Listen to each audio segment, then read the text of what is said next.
Stream. What OST is this? This is the Gauntlet Runner from Metaphor Refantasio. An amazing OST, by the way. I always feel like, and I probably said this before, I think, but that Gauntlet Runner theme really has airship vibes to me. Like, I really do feel like it could have been like an Uematsu theme. Why? What USB thing just disconnected? That was my PC, not yours. By the way, I don't know what has been doing that. I think it might actually be my keyboard, weirdly enough. Anyway, that's been happening off and on. If you hear that, it's not you, it's me. Um, anyway, yeah, the Gauntlet Runner has like airship vibes to it. Like, if you told me it was like an Uematsu like airship theme, I probably would believe you. Like, I do feel like Soejima kind of like pulled from that type of vibe to me. I could be entirely BSing like really hard right now. But that's just. Oops, you may hear some overlap. If it will mute. There we go. Anyway, I might be BSing on that, but yeah. It does feel like it. Anyway, Squall UA, thank you so much for the tier 1. Hey, yeah, welcome to the land of the living. Just returned here myself. I appreciate it, dude. I am indeed alive, so I can actually take these off. So anyway, what happened to me was about a week ago. I basically had like what they call walking pneumonia.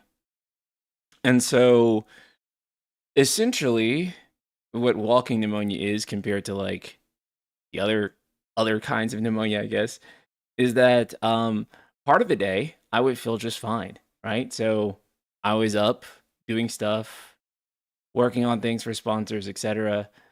And then like the next moment I would feel like shit. And it would go back and forth where I would feel good and then all of a sudden I was feverish.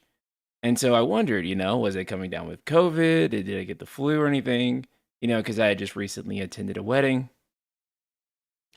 A couple of days in, I mean, like to show you guys how like drastic it was, like I hit a PR on bench press, and then like moments later, like after I get home, I feel like I'd feel feverish, and I'm like, oh, I don't feel so good. So I would have like these extreme highs and lows, and yeah, I go to the doctor. She checks my lungs, and she's like, "Yeah, you got fluid on your lungs. I think it's walking pneumonia. Take this antibiotic, and it'll clear your lungs up." And it's good I went to the doctor because, if you don't go, that bacteria can, eventually end up multiplying. And what starts off as just like an acute case of pneumonia can easily evolve into something serious and can ultimately hospitalize or even kill you if neglected too long. People have indeed died from pneumonia, even in this day and age. So, yeah, all of which is to say, take care of yourself.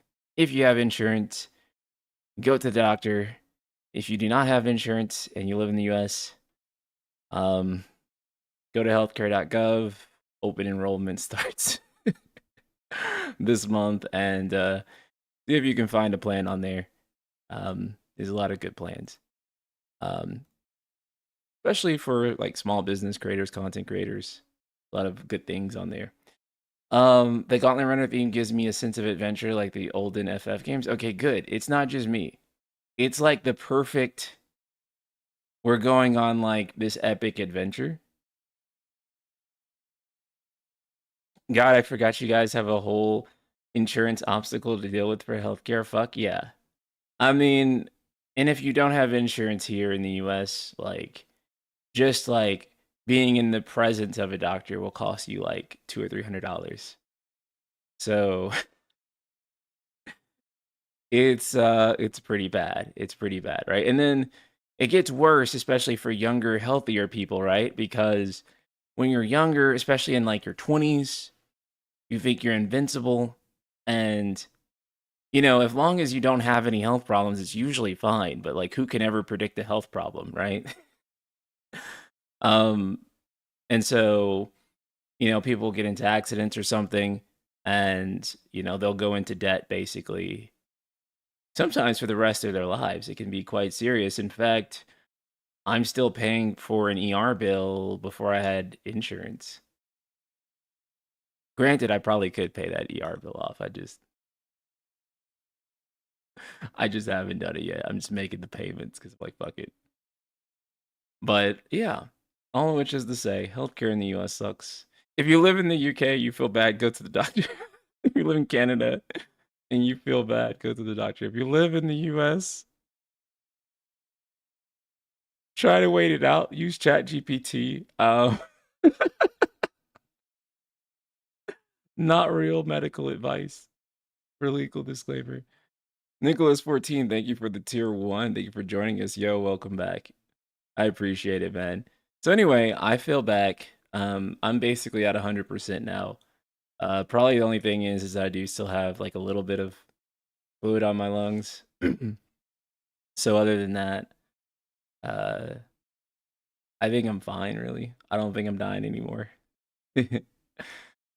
So, that being said, it has been a while since we've streamed, since we've uploaded anything, and hopefully that's going to be fixed this week.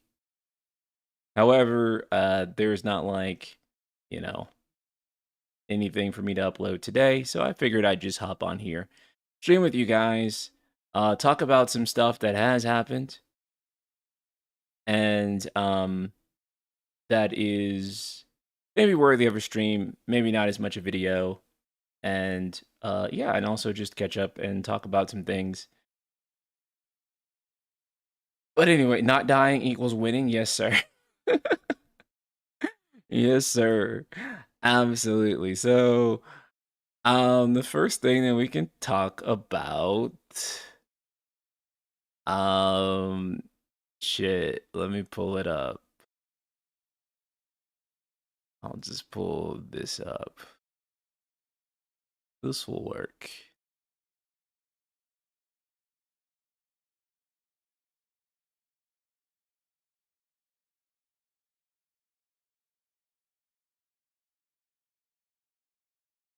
So, coming soon to a bookstore not near you is the Final Fantasy VII Rebirth Ultimania. If I'm not mistaken, this has just been announced today. And we finally have a picture of the cover here. Now, a lot of people have been talking about the cover of the Rebirth Ultimania. Some people have been saying that they feel like Zack's face looks a little off in it. I don't know. I'll let you guys be I'll let you guys decide that. It does appear that on the left side of Zack here, there's like this, like you can kind of like really see, actually you can see like the whole thing here, right? Because Zack is supposed to be holding the Buster Sword right here in front of him, and the Buster Sword is essentially like transparent, it's translucent, and you can see Zack's face through it. So it's like, but it could also look like, I don't know, it can kind of look like he's sticking his face through the Buster Sword. I'm not like really entirely sure what the meaning being conveyed here. For people who are big fans of the Zack is a ghost theory in Re-Trilogy, I think you have a lot of evidence to work on based on this image here, where he's sort of like ghosting through the Buster Sword, or there's this transparent look on it. I think Cloud Holton and it's a reflection. That's a really good theory, and I like that, right? Because this artwork does match the remake artwork. However, where I would dispute that is if you look at the shoulder pauldrons here, these are Zach's shoulder pauldrons, right? So I don't think it's meant to be Cloud on either side of this being reflected. Though that would be an interesting idea for sure. But I don't think it's meant to be Cloud. So there is some type of symbolism that is happening here with the Buster Sword, with Zach, with the Buster Sword being translucent. What is it? It's hard for me to say for sure. Is this a bad stream to watch if I'm only in chapter 12 of Rebirth? It is a bad stream to watch if you don't want any Rebirth spoilers for basically the end, because it's kind of hard to talk about this without spoiling some of the in-game stuff, which we're about to do in a second. I think part 3 has a lot of material to work with to conclude the trilogy. Crisis Core and Advent Children should be legit. I think one of the coolest things they could do with part 3 would be to go ahead and fit Cloud into the Advent Children gear and give him the fusion sword. Right? Maybe I'm capping here, but I actually feel like that's kind of the coolest way to end part 3 at this point. I know that that's not very much of a purist idea, especially when you consider that we also have the Ultima weapon to be in place here. However, I think it'd be a crime if we didn't get to control Advent Children Cloud in a canonical form in some way at the end of this trilogy, right? Because really, I've always personally wanted to control AC Cloud so badly. Maybe it's just me. I've always thought that that would be really cool. I think it'd be sick if they were able to fit the fusion sword into gameplay. Also, it's really hard for me to imagine how much more they're going to be able to do with Cloud's gameplay when compared to Rebirth. Because, I mean, Rebirth was already basically peak in terms of, like, playing as Cloud. Like, everything I could have wanted, everything I could have imagined about playing as Cloud Strife in an action RPG, I think has been, like, fully realized within Rebirth.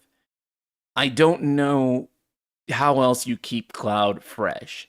Now, they have teased some ways that they might be doing some stuff in order to make Cloud really cool in the next part. One of those things is putting the black materia into the Buster Sword, right? So is Cloud going to have like these symbiote suit-like powers in the next game that's going to come from that materia being inside the Buster Sword, right? Like, is that going to be a thing that he has now? And even then, what is that going to do, right? Like, is the black materia just going inside of the Buster Sword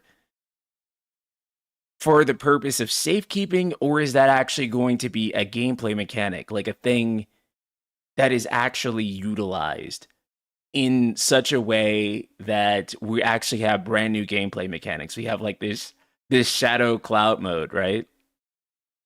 That's one of the ways they could keep Cloud's gameplay fresh. Because I think if Rebirth taught us anything, they do want to keep the characters faithful to what the Re-Trilogy has set out, but they also don't want us to feel like the characters are getting stale and that we're just playing as, you know, the same characters each time that aren't getting like really stronger throughout this journey. And so they want to give us new mechanics, right? And so I guess I'm just wondering how those new mechanics are going to come in place for Cloud. You know, one of the things that I was really kind of blown away by in Rebirth is how, you know, with this short amount of time that we get to play as Zach, they actually did quite a bit to separate Zach as his own character versus Cloud.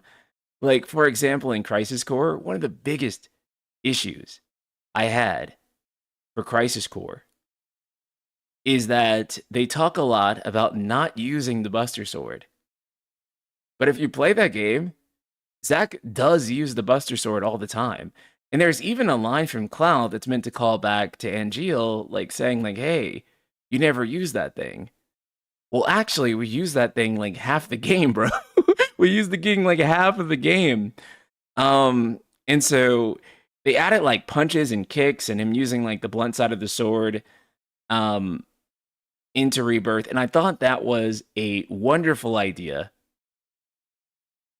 and makes it work so much better than how it did in or makes it work so much better than how Crisis Core kind of alluded to it, and makes the continuity better, and also makes Zack feel like his own character, makes Cloud feel like his own character too.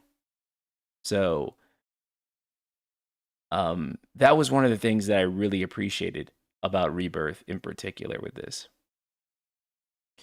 So I'm sure that we're going to get a ton of new information from this new Ultimania that's coming out. Do we have a date for it yet? I don't think that we do. You can click here to make a reservation. Let's see what happens when you do. Oh, we do have a date for it. So according to the Japanese site, the date for the Ultimania is going to be December 27th, right? So we're going to have this right before the new year. And it's going to be really interesting because I imagine in this Ultimania, we are going to be getting a ton of information on the ending, a ton of teases on what's happening with the rip in the sky, what's happening with the clear materia, and probably the biggest mystery of all with this game, what is going on with Aerith?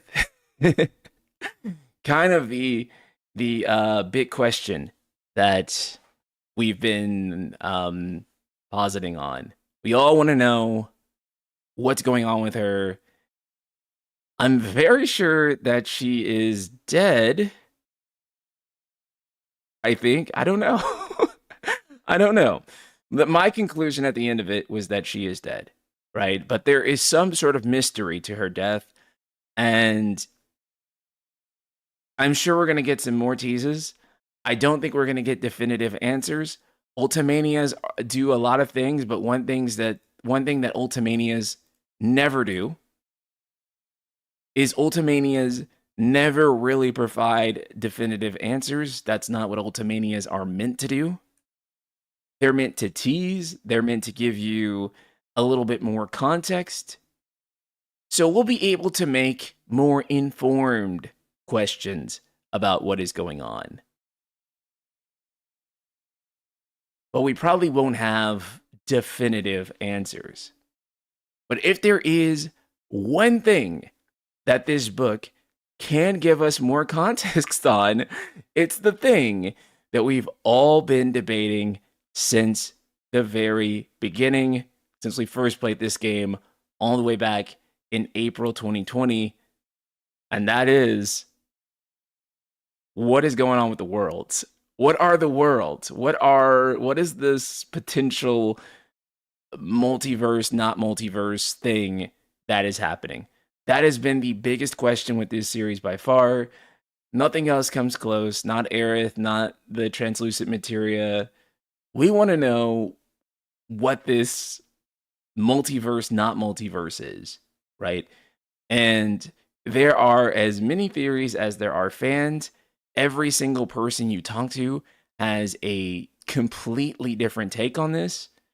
And I mean literally every single person, and even people within the same camps, right? Even people within like, oh, I believe it's more like this. Like the more detailed you ask them about it, the more you talk to them about it, what you actually find out is that they have very, very different takes actually on what precisely is going on. So the mystery of the whispers is kind of the first thing, and I'm hoping that they can elaborate more on that. And then the second biggest mystery, of course, is probably Zack. Zack might even be the first biggest mystery, right? Zach might even be primordial to that.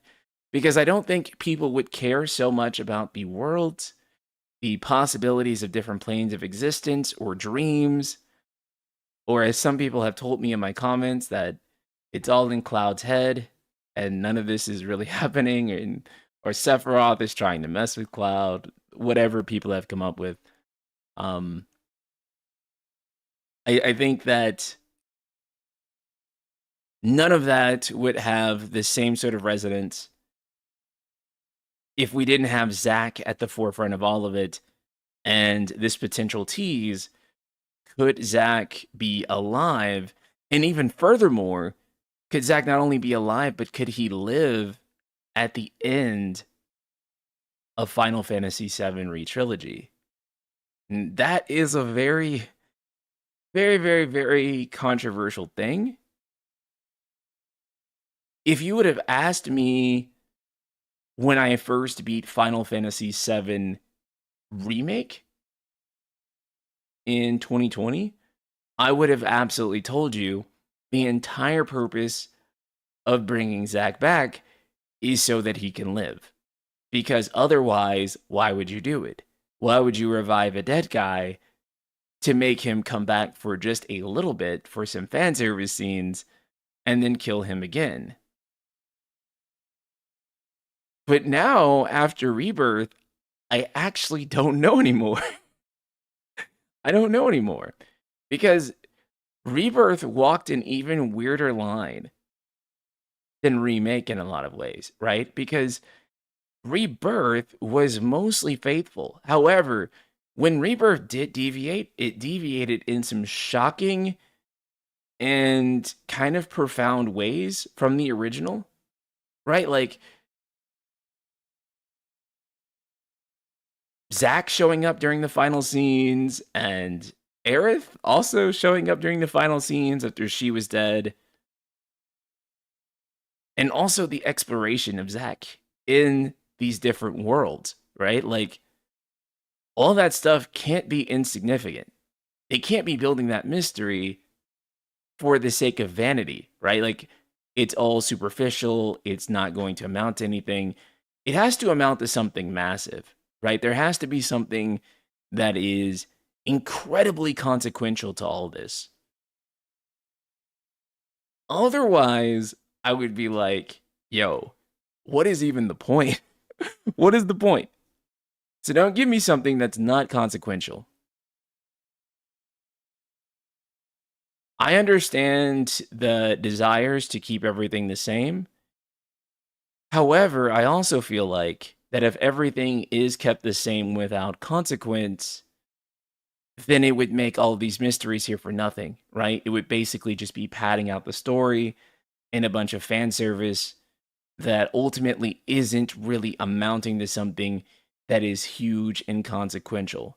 A lot of people hear me say that and they're like, well, you want to change the story. I don't want to change the story, actually.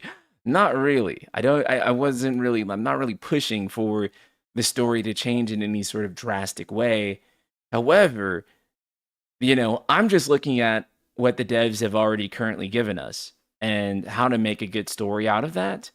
And given what we currently have so far, for me, without all of this stuff making a big difference, I think trying to dial back and go back to the original after this huge can of worms has been opened would feel incredibly lackluster to me personally.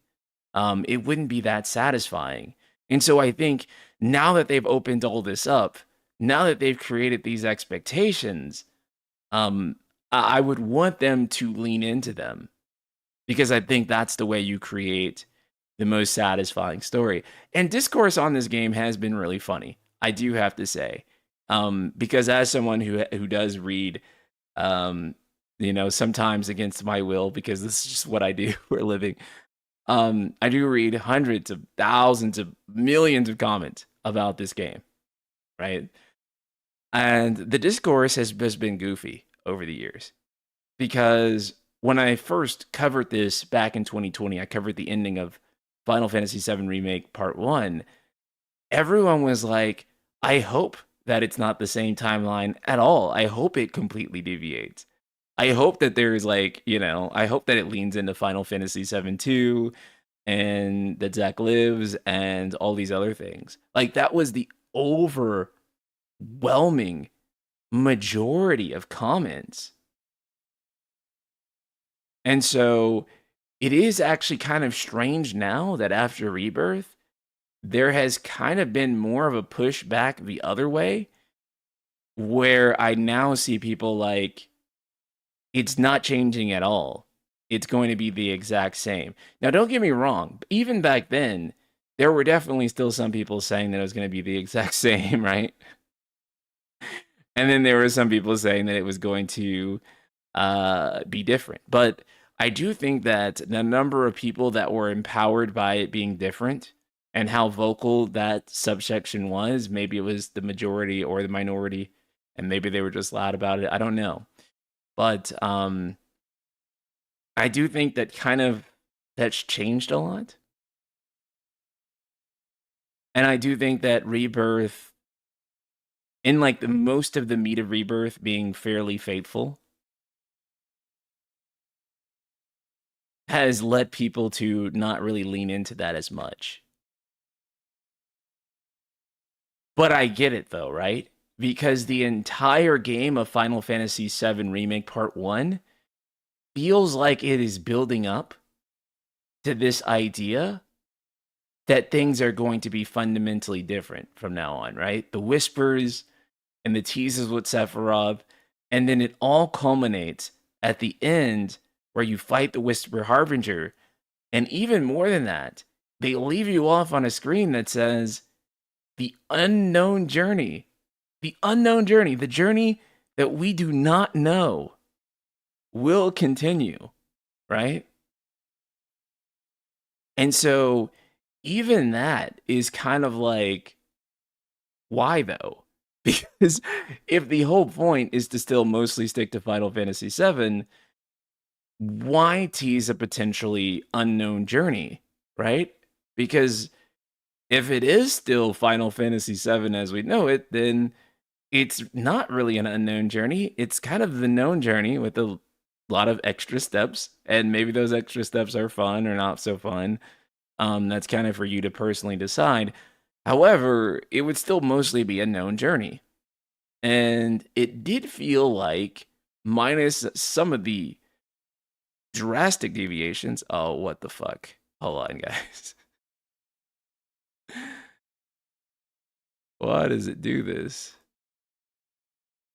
Give me 1 second. I'll be back. Hold on. Let me see if it'll let me.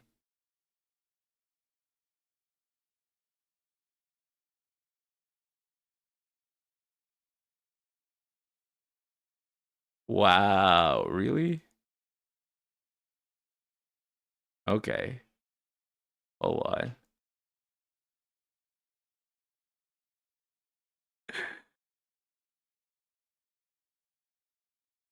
Let's see if that'll work.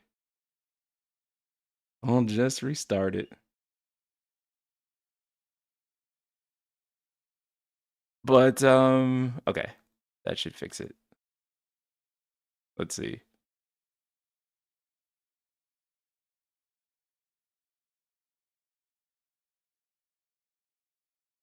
Let's see. No. Wow.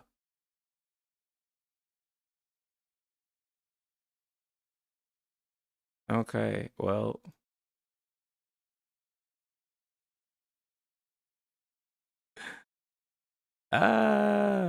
why though?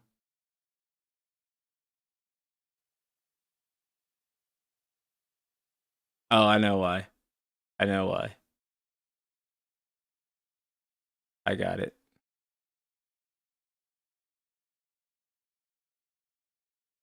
I got it. Boom. There we go. Also, I just realized my face there. Just upside down. Okay. Anyway, I'm back.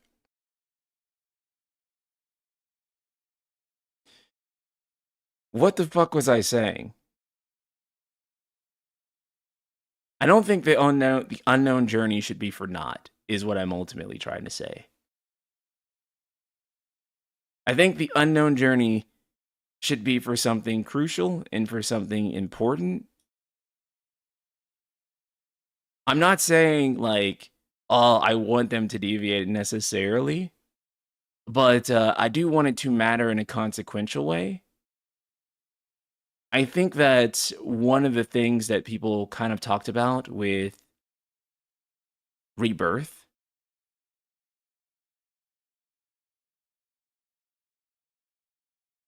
I think an expectation of Rebirth going into it, I should say, an expectation of Rebirth was that we were going to know a little bit more about that unknown journey and about some of these mysteries. And we didn't learn more about these mysteries. It feels like, in fact, we honestly did not learn significantly more at the end of Rebirth than we did at the end of Remake. And I even said, funny enough, I even said, you guys remember this, if you're a longtime member of my chat, you know this. I even said, I bet you at the end of Rebirth, we don't know much more than we did at the end of Remake. And in fact, we have more questions. And I do feel like that is exactly how Rebirth ended. By the end, we had a crap ton more questions and we had like very, very, very little answers, right? Like things got more confusing. I do think that in hindsight, one of the things that they could have done, at least for me, to have made some of Rebirth story elements hit a little bit harder was to at least give us a breadcrumb, right? To at least confirm one thing about what's going on, right? Like have like one mystery kind of like maybe not wrap up, but at least climax in such a way that we were incredibly interested about what was going into part 3. However, unfortunately, I feel more clueless now than ever. I don't really think that we learn too much about Rebirth. I mean, I don't think we really learned too much about the overarching story. Hi, Leon. Hello. So yeah, part 3 has this very immense pressure on it. Part 3 has the pressure on it to essentially answer all of our questions and do it in an incredibly satisfying manner, right? And that's really tough.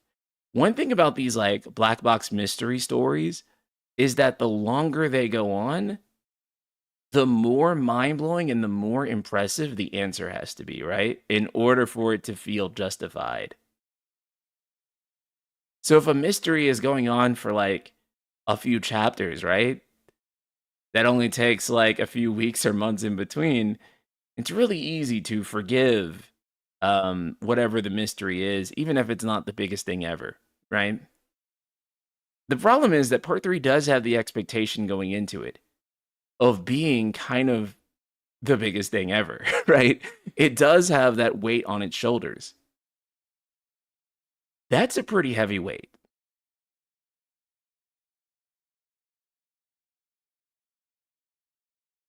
So I do think that part 3 has this tremendous pressure on it for sure, that it has to reveal these mysteries in such a way that makes people feel ultimately very satisfied with it by the end and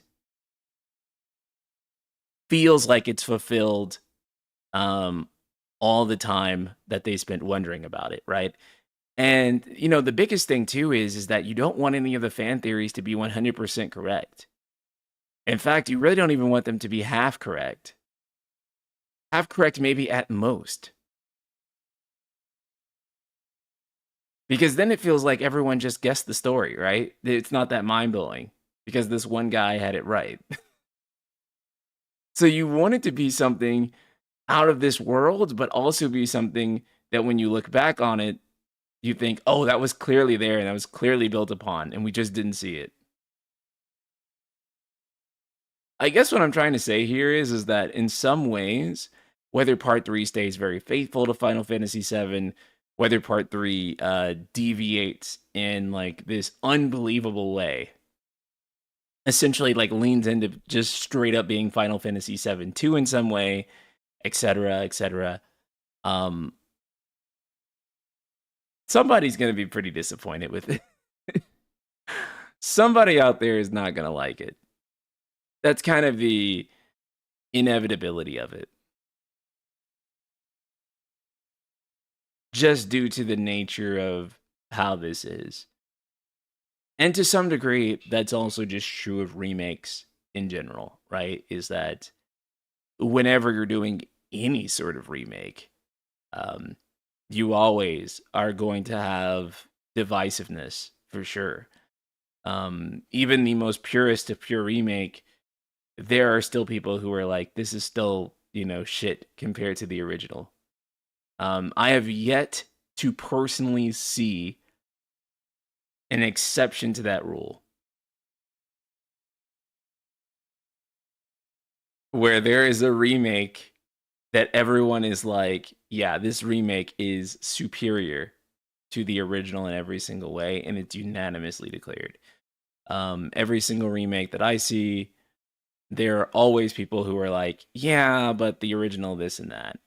And of course, with and that's not to say that every single remake has like a majority of people saying that. It's always typically a minority, depending on the remake. Some remakes are kind of lambasted by a larger percentage of people than who could be called maybe a minority, but all of which is to say is that remakes are contentious by nature. There are very few non-contentious remakes.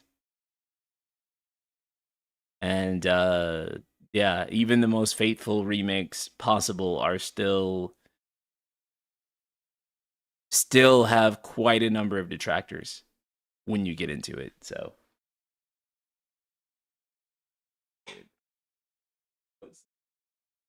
1 second.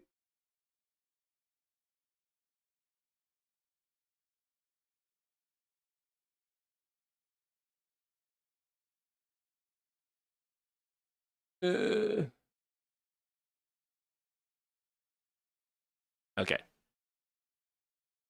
Not even RE4 remake got that treatment despite being 99% faithful, right?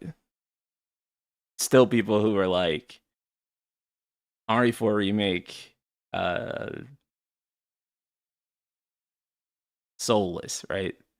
I think the only remake I see as a clear upgrade is Resident Evil 1. Resident Evil 1 remake might be the only 100% not contentious remake, actually. At least, but maybe because I'm not like knee deep in RE fandom, but RE1 in particular might be the only one that's like where people are like, this is fine. Actually, this is like superior to the original in every way.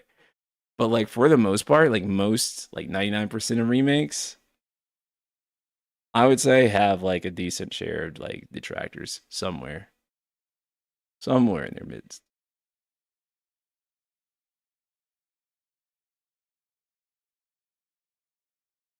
I mean, for me, Persona 3 Reload is a pretty perfect remake. I think Persona 3 Reload is a great remake, but like there's still like a lot of stuff about Persona 3 remake or Persona 3 Reload that like a lot of people aren't like big on, but like to be honest, most of it is kind of like no one cares. I think you have to be like the biggest like I think the criticisms of Reload kind of don't hold up because you have to be like the biggest Persona 3 fan ever in order for them to be valid. Persona 3 got a lot of hate. It's so weird, especially by Persona content creators.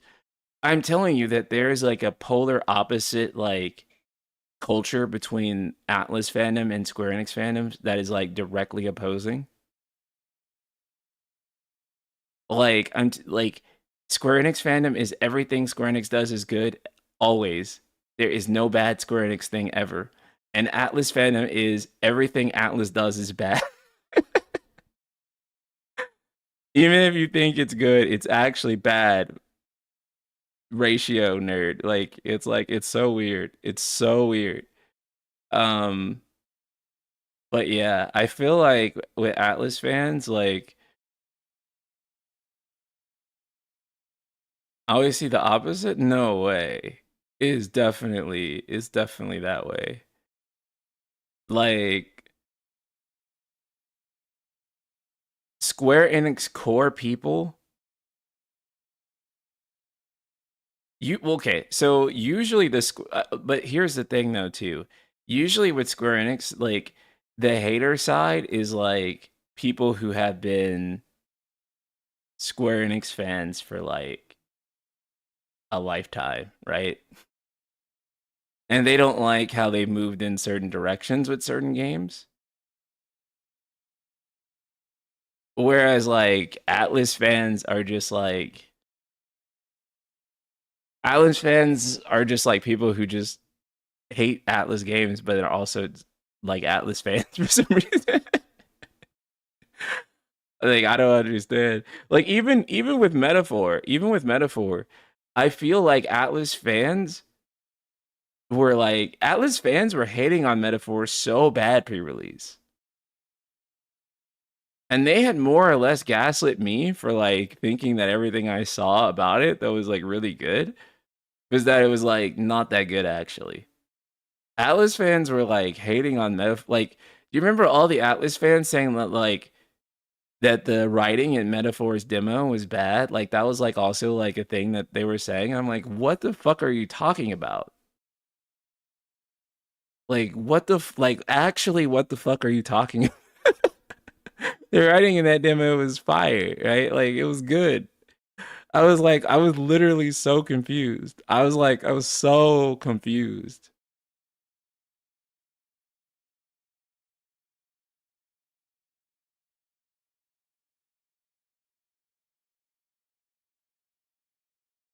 And then the game came out and then it got good reviews and I think that like kind of shut that side of the fandom up, but I think Metaphor is still going to have like the Persona 5 thing happen to it where on Twitter it becomes illegal to say it was good. Even though it has like a 90 plus Metacritic. How far am I in the Metaphor? I'm like 44 hours and I'm like at the beginning of September. That's where I left off. I haven't been playing lately because I've been sick, and then I had a family thing, and then now I'm now I'm playing again. But yeah, I'm like at the beginning of September. I'm like 44 hours in, so it's been a blast. I think I'll finish it before the end of this month. I think. I don't know actually how long it is. Some people say 70 hours. Some people say more. What month does it actually end? By the way,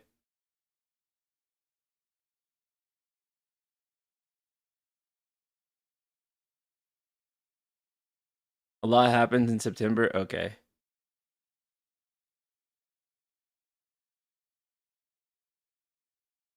the game ends in October. Really? Wow. That's actually like shockingly. It's like way shorter than I thought. I kind of fuck with it.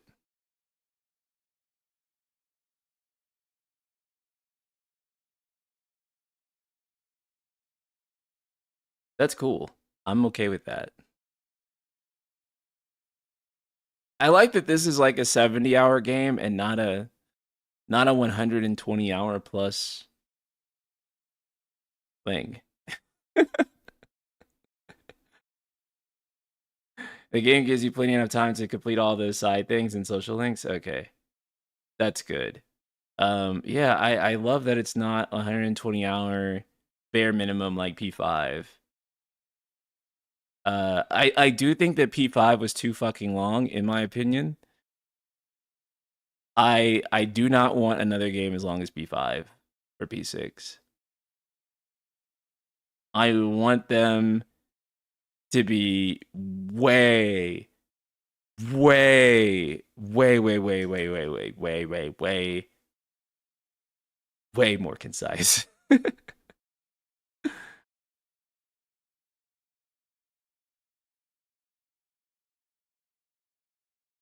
I think Metaphor was going to be Persona 6 and they scrapped the idea. Now it's its own unique thing. No, Project Re Fantasy has been in development since like Persona 5 uh was like close to end. So it's like it's always been the plan for it to be um a fantasy game that was a different IP.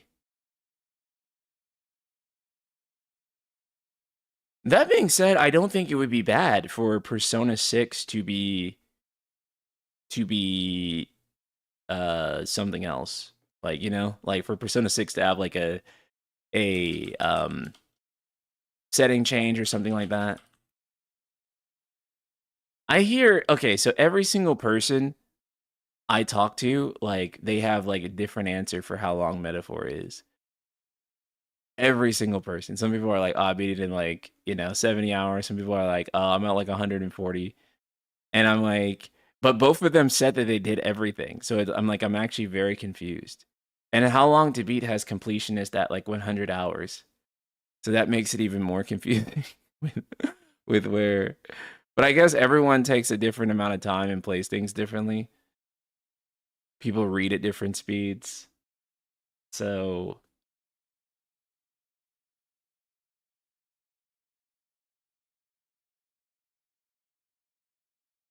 how likely do you think Persona 6 getting announced at the Game Awards? It's not unlikely. I would rate the likelihood at like 40%. Persona 6 does have to be announced the end of this year or next, right? Like I do think that a P6 announcement is within a year away, right? Like it's somewhere between right now and the end of 2025. I cannot imagine us going like hitting the 10-year anniversary mark for P5 and there not being an announcement for Persona 6. That would be absolutely fucking ridiculous. I would actually begin to lose hope in faith. I think that would be utterly insane, right? So, I think in terms of Atlas's lineup, what we're looking at is I think we're looking at Persona 6 next, and then I think we're looking at Persona 4 Rewind, and then I think we're gonna get something for Persona 1 and 2 eventually, and then hopefully, our grandchildren will be playing like Persona 7. But I can't imagine us not going, or I can't imagine us going a full year from now and there is not even like a P6 teaser, right? Like there has to be something. Even if it's just a logo, right? Even if it's just a logo or a general premise of what the game is going to be or something. It's like just an interview.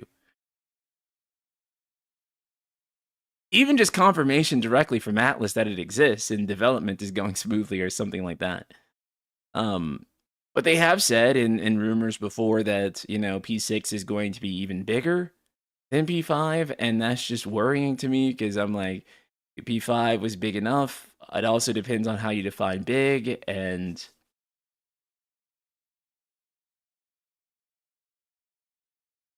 I don't know.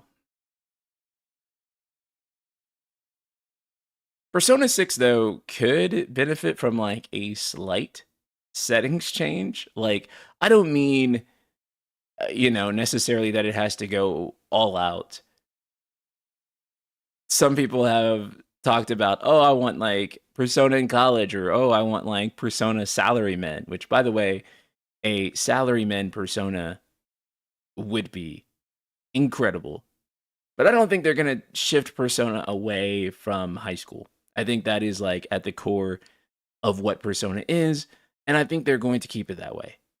The devs have pretty much hinted as such in interviews where they do pretty much associate Persona with high school. So I don't think that much is going away with P6.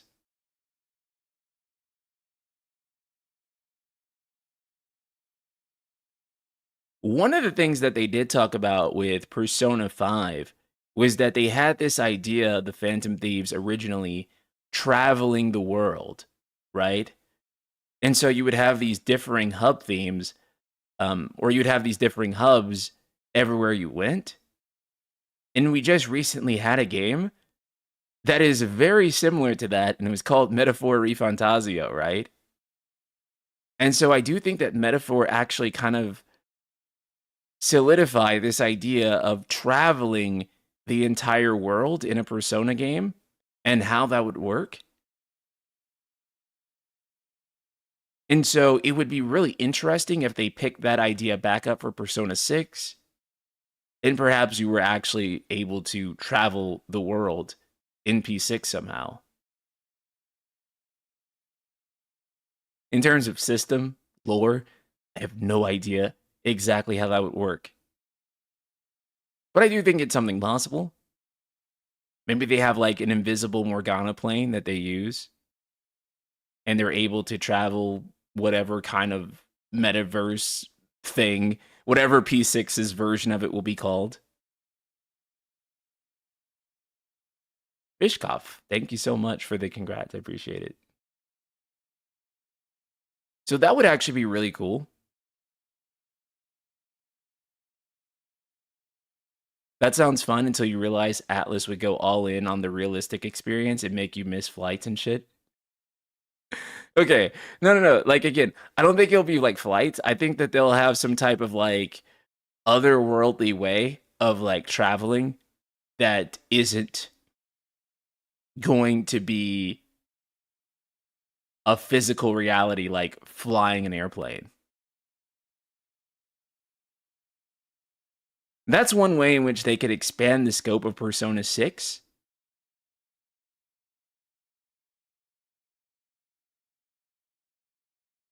And also do something new with it settings wise, but not necessarily like kind of betray what Persona is.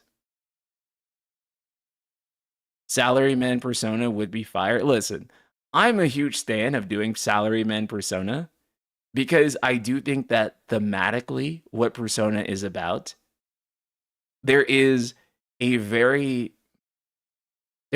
powerful way in which they could explore being a salaryman in another side of Japanese culture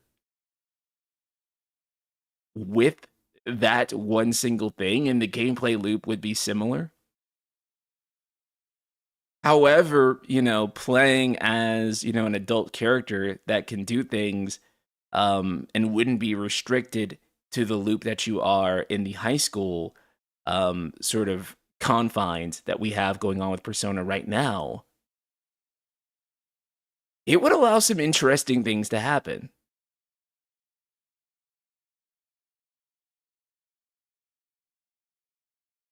So I'm not against it.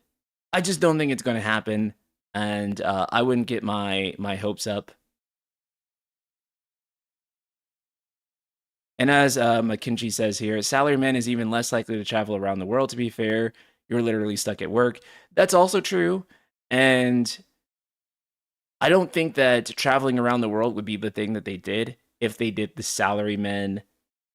If they went the salaryman route, I don't think traveling around the world would be what you do. I think it would just be more of living in Japan, life in Japan, because that is part of what Persona is. But I don't think that it would show the same signs of living in, like, say, a Japanese city as a high schooler versus living as a salaryman. So even then, just changing the age there a little bit would kind of change the lens in which you're viewing a similar setting as past Persona games. So that's just one way in which they could change it. The travel idea that they had for Persona 5, which ended up becoming kind of the premise of ReFantazio,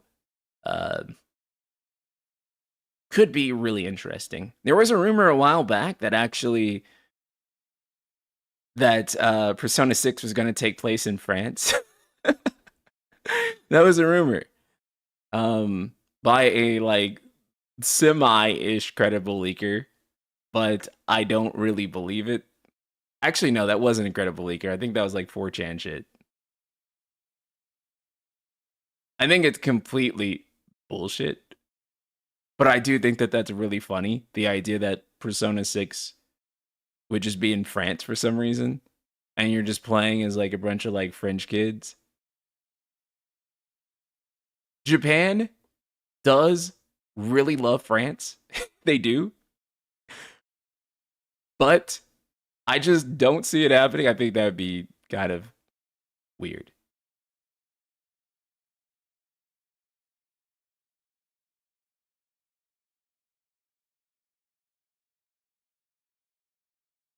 Maybe you're a social worker working for something like Doctors Without Borders, traveling the globe, the hotspots. That'd be interesting. What I think, and again, this is just me talking out loud, right? But I do think that if Persona 6 is going to be green, it should be thematically about money, right? Because, okay, kind of just a general overview of what the last 3 Persona games have been about. You know, Persona 3, very much about living a complete life and ultimately death, right? So, death and life at the forefront of the themes of Persona 3. Persona 4 is about finding the truth, right? And how the truth can be obscured and viewed in different ways. Persona 5 about changing society, radically uplifting or pulling people, corrupt people out of positions of power, right? That was the core of Persona 5. So then you have to ask, what is the core of Persona 6, right?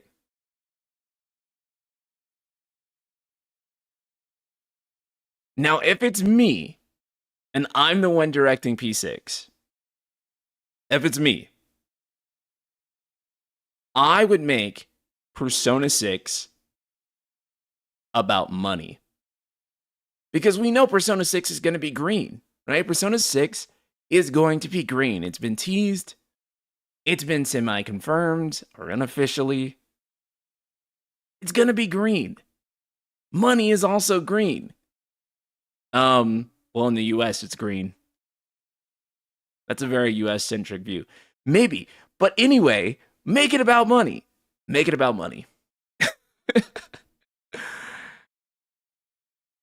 I thought the green palette, more like nature, ecology, climate change, all those things tie together, bro. All those things tie together.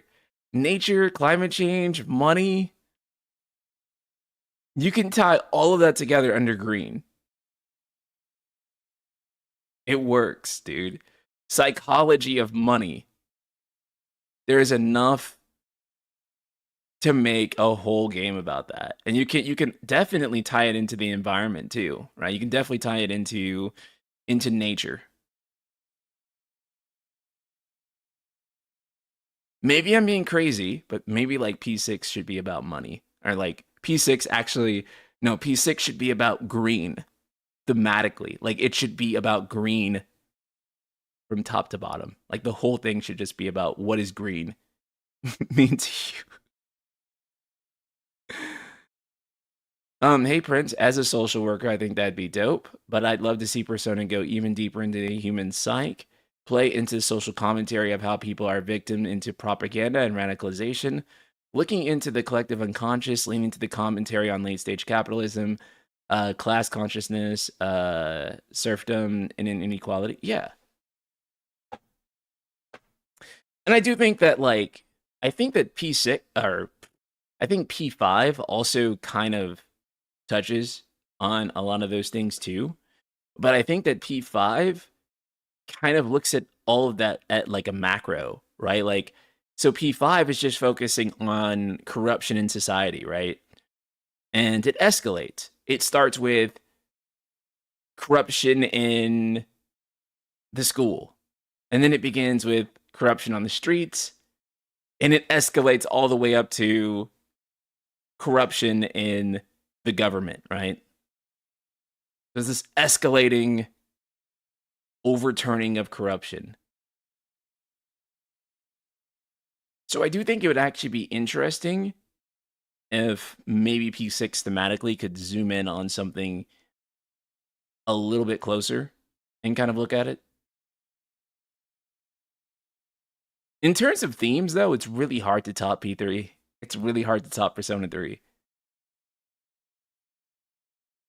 Because a game that is about death, but not just about death, it's also about living a purposeful life. And the way it ultimately arrives at that answer, that the meaning of life is other people and the connections you form, is kind of unlike any other game that's ever been made, really. Exactly, it's on a micro level, but I think going into the microcosm of it and how deeply seated the individual can become indoctrinated on the conscious mind from the systemic and hegemonic level, yeah. I completely agree. I had a thought that I was gonna chain onto that, but it already slipped my mind. What was I gonna say? I thought it was pretty good, or a pretty good follow-up for that. It was something about that, though.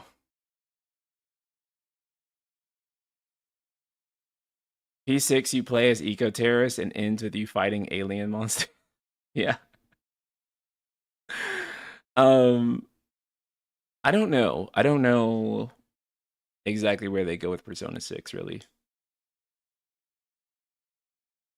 Merchant archetype crossover, that'd be funny.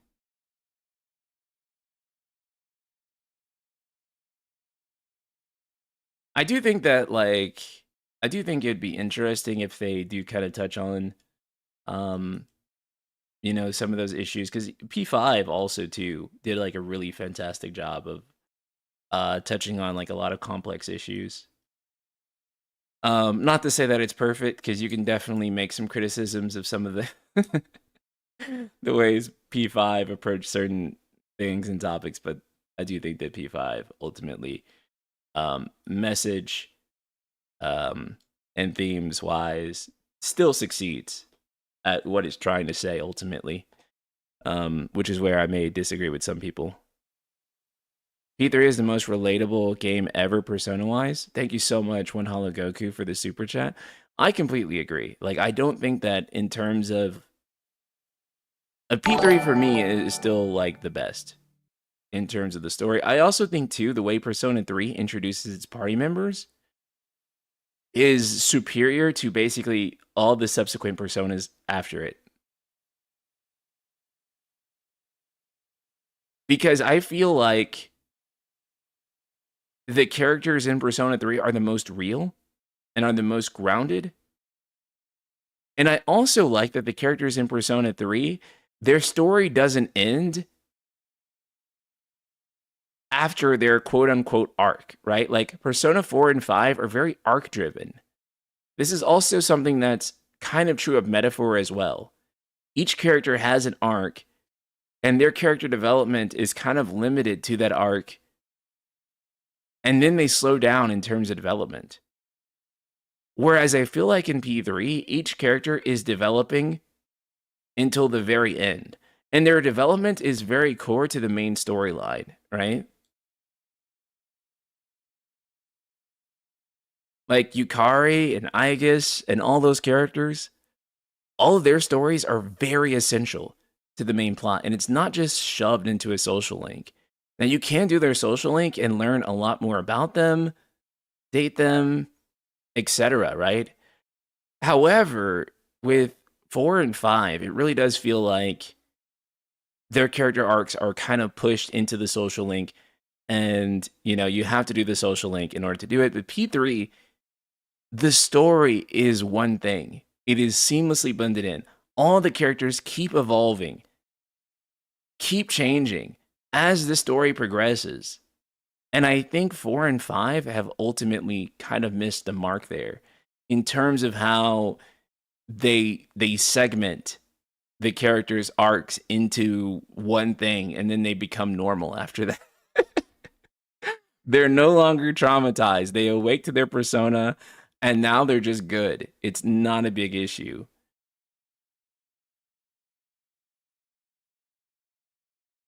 I also like that P3 didn't have the formula of everyone awakens right on screen. And it's like this chain reaction of like awakening. Most people awaken off screen on Persona 3, which is weird because you would think that would be bad. But actually, as you find out, that most of these characters have actually been aware and combating the Dark Hour for a long time. And it's why eventually they all join up with you, right? So there's a very good reason for that. I don't think that, in Persona 6 that it should be like all these characters off screen have already had like their Persona awakening. Because a Persona awakening is a pretty cool moment, right? It's a very badass moment. But I don't want to see every single character, every single main playable character that is, awaken on screen and it just not be like a surprise. I think it'd be cool if there are characters who've been to this other world before you and they're like, yeah, I already have a persona and I'm already a persona user. And it's not like, you know, I am the guy who walks around and makes you awaken your persona or drags you into this world. And the reason I say that is because in 4 and 5, it does begin to get a little bit formulaic in terms of awakening personas, right? Like, you already know that this guy's about to be a party member, etc., etc. It's very dry, I feel like sometimes. Toward the end, it's whatever. And then also another flaw that comes from the 4 and 5 formula is that the characters toward the end usually don't get enough screen time, right? So Persona 3 does kind of this amazing thing where a good chunk of your party members are made known from the beginning, right? Like all your party members are really characters throughout the story and that slowly join the party. A lot of them, you're aware they're Persona users ahead of time too. So it's not even necessarily a surprise. You know that they're going to join the party, but it delivers them in such a way where earlier on in the story, before they have their arc, before they have their moment, you're able to really get to know those characters in a more profound way and their motivations. So it makes for this really satisfying moment whenever the characters do eventually do that. And again, the problem with 4 and 5 is just that you have situations like Haru in 5 where it's like Haru's a really cool character, but we didn't really get to spend a terrible amount of time with her. And if it was introduced in the way that Persona 3 was, we probably would have got to know Haru way earlier, right? I agree, Andre, that P4 did it better with Naoto, right? Because Naoto, you do get to know Naoto a lot earlier. And so when Naoto does become part of the party, it's not like she's a character that we're like unfamiliar with or like doesn't have much time to develop or didn't have sufficient screen time.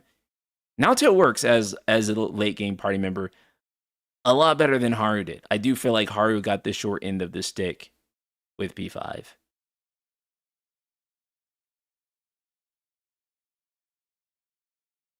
I just think narrative wise, Persona 3 just outshines 4 and 5 almost every way.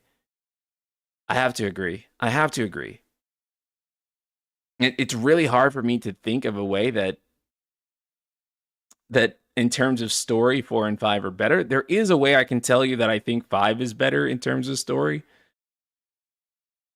I think that 5 introduces a more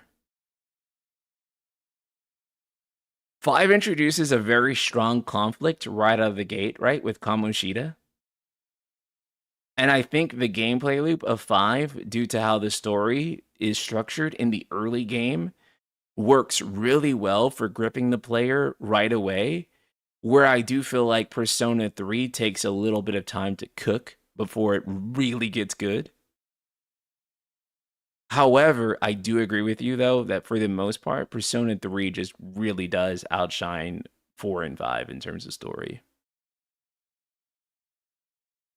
And also too, like if you ask me the strong part of 4 and 5 narratively, I'm not going to say the ending to Persona 4 and 5. I'm not. I'm going to say a lot of the moments before that that made Persona 5 like really like what it is. Maybe with Persona 5 Royal and the arc with Maruki and stuff like that, I would say that Persona 5 toward the end does end in kind of a really kind of cool way.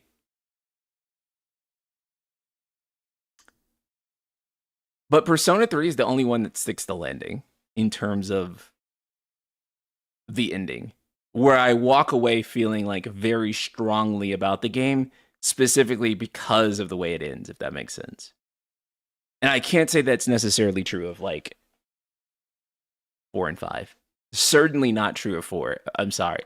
I love Persona 4. I love Persona 4. Don't get me wrong, but I do think the last quarter of that game did not like when I tell you why I love Persona 4, the last quarter of Persona 4 is like not the reason that I love Persona 4. It's there, especially Persona 4 Golden with Marie and that stuff. It's there. It's not why I love Persona 4. Persona 5 Vanilla, the ending was okay. It was okay. I think Royal has a much, much better ending. But I don't think that Persona will ever outdo Persona 3's ending. I'm sorry. That's just one of the best, most impactful endings of video games ever had. Period.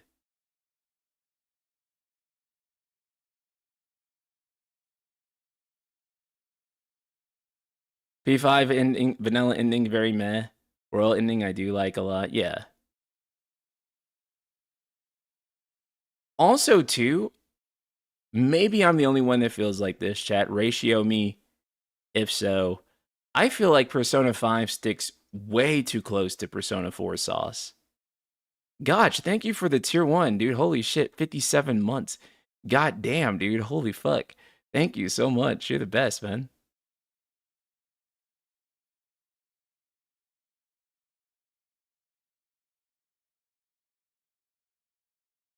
Yeah, Persona 4's ending was definitely the weakest point, dude. Persona P4's ending is just sad, man. It's just sad. Always gotta support NSP. Thank you so much, Gotch. I appreciate it. Even when it comes to the traitor of the group, P4 is very similar to P5. Yeah. I think P5 stuck way too similar to P4, right? I do think that P5 is better in almost every way to P4. The only thing I think I like about P4 better is I think the characters in P4 are like way more endearing than the characters in P5, but honestly, I don't think the meme is true, by the way. People will say P3 has the best story, P3 has the best, or P4 has the best characters, and P5 is the best gameplay. P3 has the best story and the best characters. What the fuck are you guys talking about? C's is better. I'm sorry. It is not even close. It's like not even up for fucking debate. C's is better, dude. Like that's cap. Like where the fuck did y'all even get that? Like I get people want to be nice to all the games, but like P3 does have the best story and the best characters. And it's not even close really if I'm being brutally honest. P3 has the best characters. Like listen, there are characters like basically in the main party of P3. I'd go as far as to say there's not a single character in P3 that I dislike, really. Um Almost all the characters in P3 are bomb. I cannot really think of a character that like kind of stands out or that doesn't like really vibe with me in P3. I think every character is pretty fucking good. And I feel like the most strong about the characters in P3, I like most of the characters in P4, but like some of them are kind of. Teddy was a step down from Aegis, and Morgana is a step down from both of them. I'm being real. I'm sorry, chat. I'm sorry. Aegis was the best. Teddy was okay. Morgana just fucking sucks. Like, period. Junpei is so much better than Ryuji and Yosuke. Okay, dude. Again, time for another hot take. How the fuck did they go downhill so bad with the best friend archetype? I'm sorry. I'm sorry, man. How did they go downhill so bad with the best friend archetype? Ryuji and Yosuke are not on Junpei's level, dog. I'm sorry. They are not. They are so not. Like the development of Junpei from like, the beginning to the end, how he evolves as a character, how he goes from I'm such a horny guy to like, oh, I got me a goth GF now. And then all the stuff that transpires after that, I'm not going to spoil P3 for everyone in chat. But like, bro, that's like that shit was tight as fuck, dude. That shit was tight as fuck. And like, I'm sorry, but like, I don't think that Ryuji or Yosuke really evolved in that way, right? Like, I don't think that they really. And I'm not saying that Yosuke and Ryuji are necessarily bad characters, mind you. I'm not saying that. I'm just saying that, like, from a writing perspective, from a character development perspective, like, the Persona Bro did kind of fall off in terms of like a meaningful, impactful character arc. But honestly, it's not just the Persona Bro. I feel like in terms of delivering meaningful, impactful character arcs, they kind of have fallen off since P3 in general. Is that a hot take? I'm sure it is. I'm sure it is. But I don't think that they've really delivered a character arc as good as the ones in P3. Aegis is my favorite character in any Persona game by far. Dude, Aegis is the best Persona character by a fucking mile. By a fucking mile, she's the best one. Like, it's not even close to me. And I think if you watch the Persona 3 movies, that it only makes Aegis an even better character.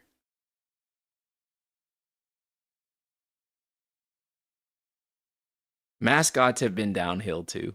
Subtext, what's up, man? Aegis was the best mascot ever, right? Also, like animal party member, I guess, which also overlaps like mascot, but like Koromaru is just a fucking dog, dude. He's not a magic dog, like not in the sense that you think of.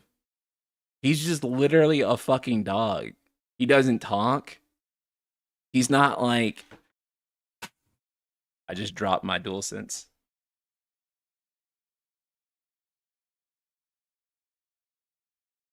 I hope this thing still works. I gotta stop fidgeting with things. Um, but yeah, Koromaru is just like literally a fucking dog. He's not like a magic dog from the metaverse thing or anything like that. He's just literally a dog, bro.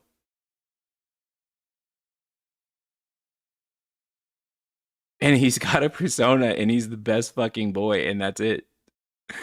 It's like, I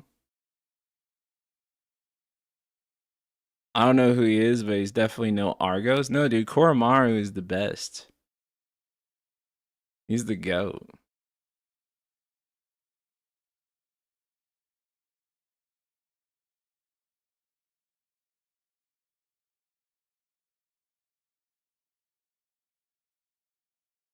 I like Aegis, but I'm somewhat tired of the character learns about life trope.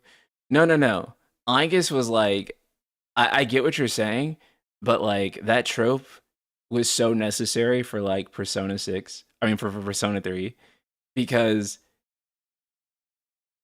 yeah, that's what like really made Persona 3 like work narratively.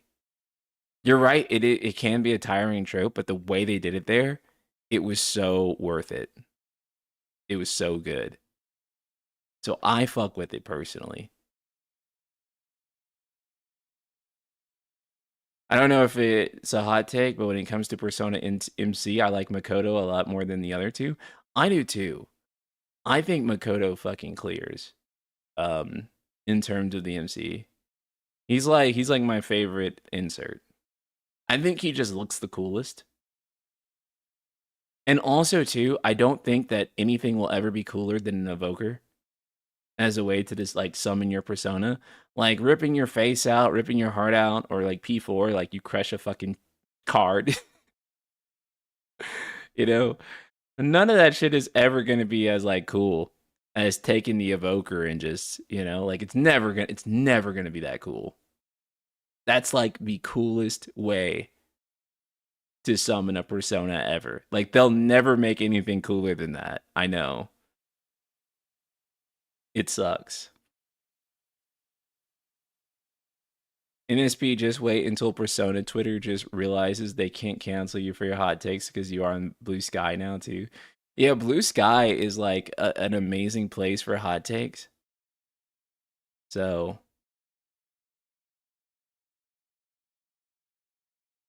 the Evoker is kind of cringe, not gonna lie, it's a bit over the top. Dude, the Evoker was the coolest fucking thing in like the era that P3 came out in, which was the emo era. It was like the perfect thing to show a young audience to make them get into it.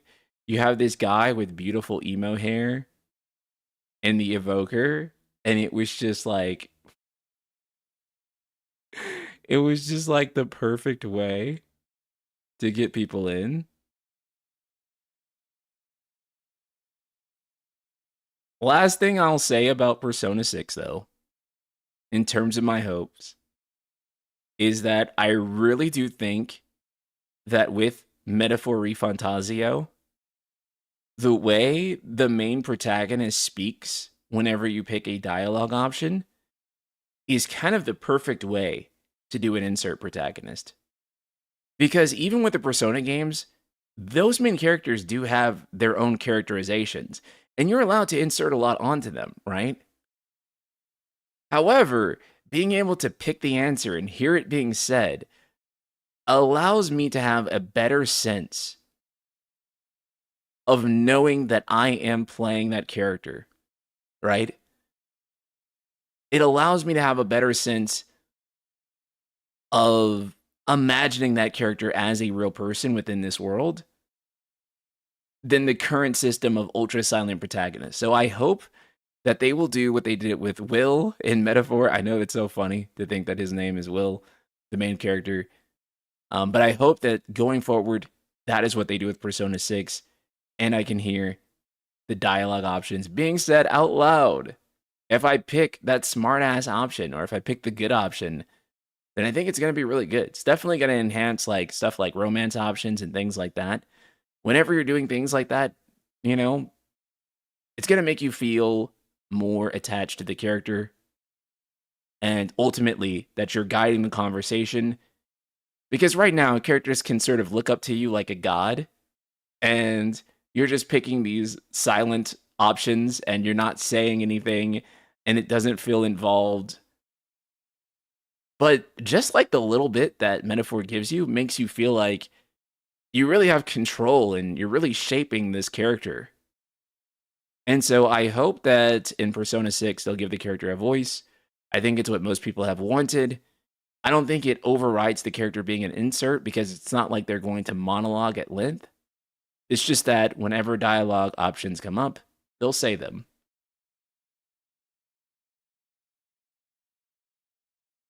And I also think, too, that Persona 3 Reload set kind of a new standard with having everything in the game voice acted.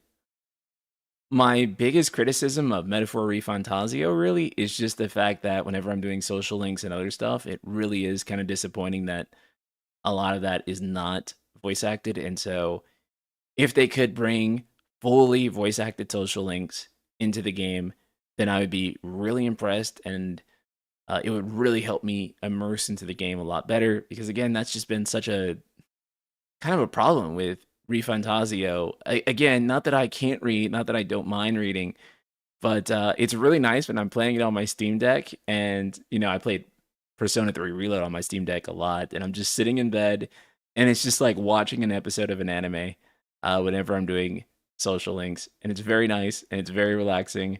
And again, yeah, I don't mind reading, but having the characters' voices there feels really good, adds a lot of characterization, and ultimately, there is a reason that we pay voice actors to do what they do. But with all that said, here's to hoping that Persona 6 is announced sometime before we all die. I think trying to have your cake and eat it too is a bit weird with silent protagonists. Just make them your own character, or make them a self-insert you can design. So I would counter that with like the fact that like Western RPGs already kind of do it. Like it's not like a thing that's done. That's kind of actually how like a lot of Western RPGs function on that front. So in fact, a lot of Western RPGs have characters that are voiced and are like semi-defined characters, and you still get like a ton of dialogue options and like choose how you want to play them, right? An example would be The Witcher 3 or Cyberpunk, where those are predefined characters, and you still get to like kind of choose their actions, and you get to choose their dialogue and stuff like that. And so Cyberpunk even more so, because V has two voices, a female voice and a male voice. However, you can really, it still feels like your V is somehow your character. Like it still feels like there's an insert there. I don't think that a Persona protagonist should talk as much as like V in like Cyberpunk, but I do think that like yeah. Or like Mass Effect. Mass Effect's like another example, right? Like Commander Shepard like talks, but is still also like very much your character. So it's not unheard of. It's been done. Western games do it all the time. Metaphor basically takes a step in that direction, and yeah. Arguably, even like the Final Fantasy games kind of did that too, right? Like Final Fantasy 7 OG in particular, Cloud has a lot of dialogue options, and you can say things, and yeah. I think some people think though that dialogue options also mean that a character can't be like a defined character, right? Like, for example, if Clive arbitrarily had dialogue options, people would be like, "Oh, it's not Clive anymore because there's dialogue options." And I'm like, I don't agree with that. Because I mean, if you've ever been in a conversation, have you not thought that there could be more than one thing you could say?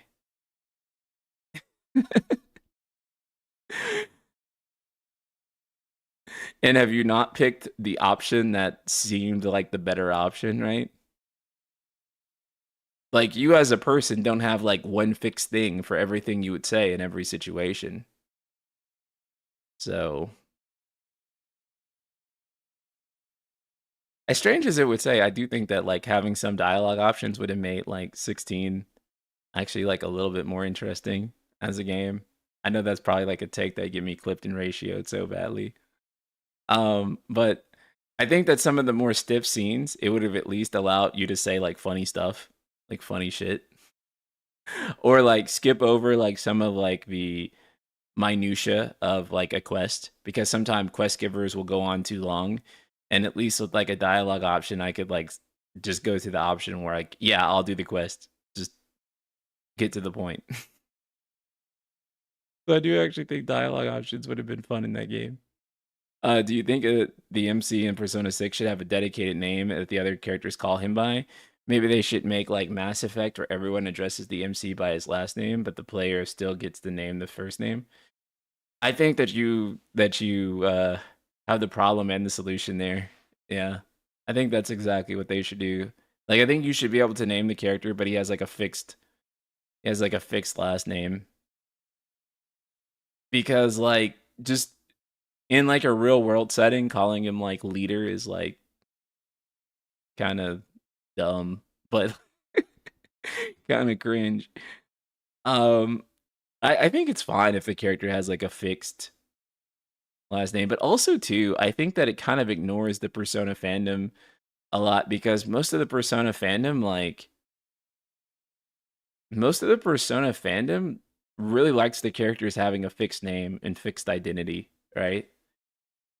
I've yet to see too many people be like, no, I don't want the character to like, not have like a fixed name or identity and stuff like that. No, people actually like the mangas and animes and such like that.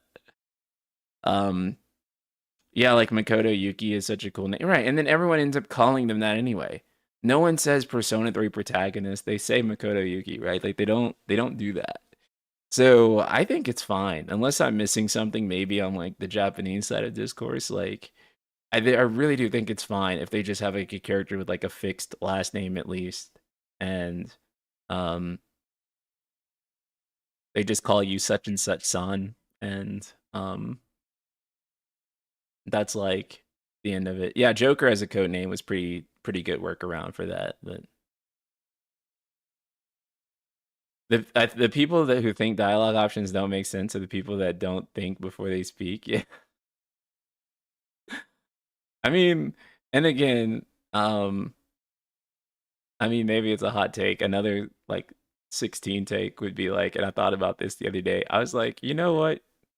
I disagree, Yoshi P. I think Clive should have played a card game.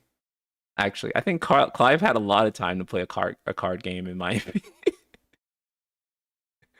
I think a card game would have really fit FF16 very well.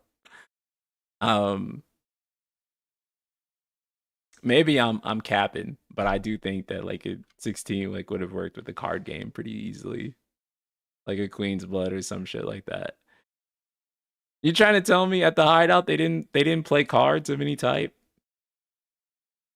I don't know, dude. I just imagine people at the hangout playing cards and drinking, right? Like in between drinking, like they definitely played cards. You can't tell me that they were drinking at the hideout and no one was like opening like a deck of playing cards. Like even like a traditional deck of playing cards, I feel like they probably would have done that. Some kind of chest or so. Yeah, I feel like that would have been like a thing. I actually kind of ended up disagreeing that that would not have like been like tonally fitting for that because I could actually very much imagine Clive playing like triple triad with people in the hideout or something. So I know that it's like incredibly fucking random. My bad. But it was something I thought about recently with like mini games because they said that like during development like there was no room for mini games and like thinking back on that I'm like I don't think I agree with that. I think that actually there's like a lot of room for like mini games in that story that could have worked. Um, like they didn't have. I mean, it shouldn't have been like Rebirth. Obviously, it shouldn't have been like a mini game every corner. But I do think like having like one dedicated mini game, like a card game or something, I do think actually makes would have made a lot of sense in that. That's just like a random ass thought that I had though. Not really like super relevant. There is another thing I wanted to touch on news wise.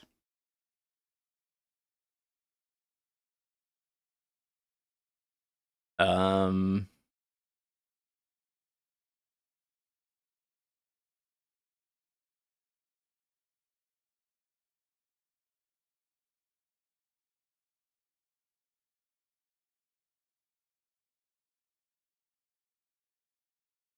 So Stellar Blade is getting a Near Automata DLC, and it is launching on November 20th. Game update brings new costumes, lip sync support for additional languages, and more. With the PlayStation blog saying, "Hello, Stellar Blade fans. Thank you for your continued love and support. Stellar Blade's journey was fueled by your passion, and our fans motivated us to face every challenge. We are excited to share two special announcements with you today." Okay, so first of all, 2B is getting a costume, or I should say, Eve is getting a costume for 2B, right? The only thing I have to say about this is what is going on with the physics? Am I the only one that thinks that this is like protruding too much? Like it does seem like the cloth, the simulation is not working correctly. Yeah, maybe I'm wrong. But other than that, the A2 costume looks really, really good. Wow. It looks stellar. Again, this is another 2B costume, and it looks really good.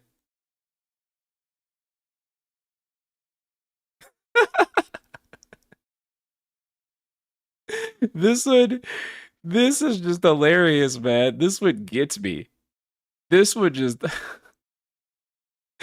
this one is just hilarious. The Emil costume is just great, and of course, it would be on Adam, right? It also seems that Lily is going to be the 9S costume. Interesting choice. I like it. But that is pretty funny. Oh, and then also too, because you know how you have a pod in Stellar Blade, there is also a pod costume for your pod. So that's awesome. Collaboration with Nier Automata. The moment you've been waiting for has finally arrived. A fantastic collaboration where the worlds of Stellar Blade and Nier Automata meet. Nier Automata significantly inspired Stellar Blade. Wait, it did? Are you trying to tell me that Nier Automata and Stellar Blade are similar games, and that Stellar Blade was inspired by Nier? No way. The collaboration between director Kim Hung-tae and Yoko Taro, marked by mutual respect and creativity, led to this successful outcome. In the center of all this is Emil, the strange character from Nier Automata. Emil's shop makes a surprise appearance in the world of Stellar Blade, where 11 different collaboration items, where 11 different collaboration special items will be available. Items that intertwine the best of both games, leading you to a more enriched world. And then finally, photo mode is coming. Now, whenever you look at photo mode here, it is mostly wholesome photos. I do not anticipate most people using the game to make these types of wholesome photos when the photo mode does drop. I think you guys are way too much of degenerates in order to be doing wholesome stuff with it. I think you guys are going to be absolutely terrible, absolutely diabolical. This is a really cute shot of Eve. This is so cute. Photography club. The camera itself is nice. I like that it's like, it looks like a phone, really.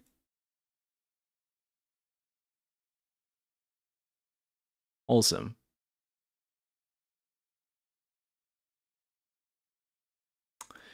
You can now transform each moment in the game into your personal masterpiece. Beautiful landscapes, thrilling battles, those emotional moments with the characters. Capture these moments to your heart's content. Meticulous camera work and various filters allow you to create unique looks. Go through different poses to discover new looks and go through different poses to discover new looks that you never knew Eve and her comrades had. Share these photographs as special moments to enjoy a new kind of amusement. And then we're also getting some costume updates. So this is a brand new costume. Let's look through some of the other ones. This one's also really cute. This one, not really my taste. There's too much going on here, or not enough going on. I don't know.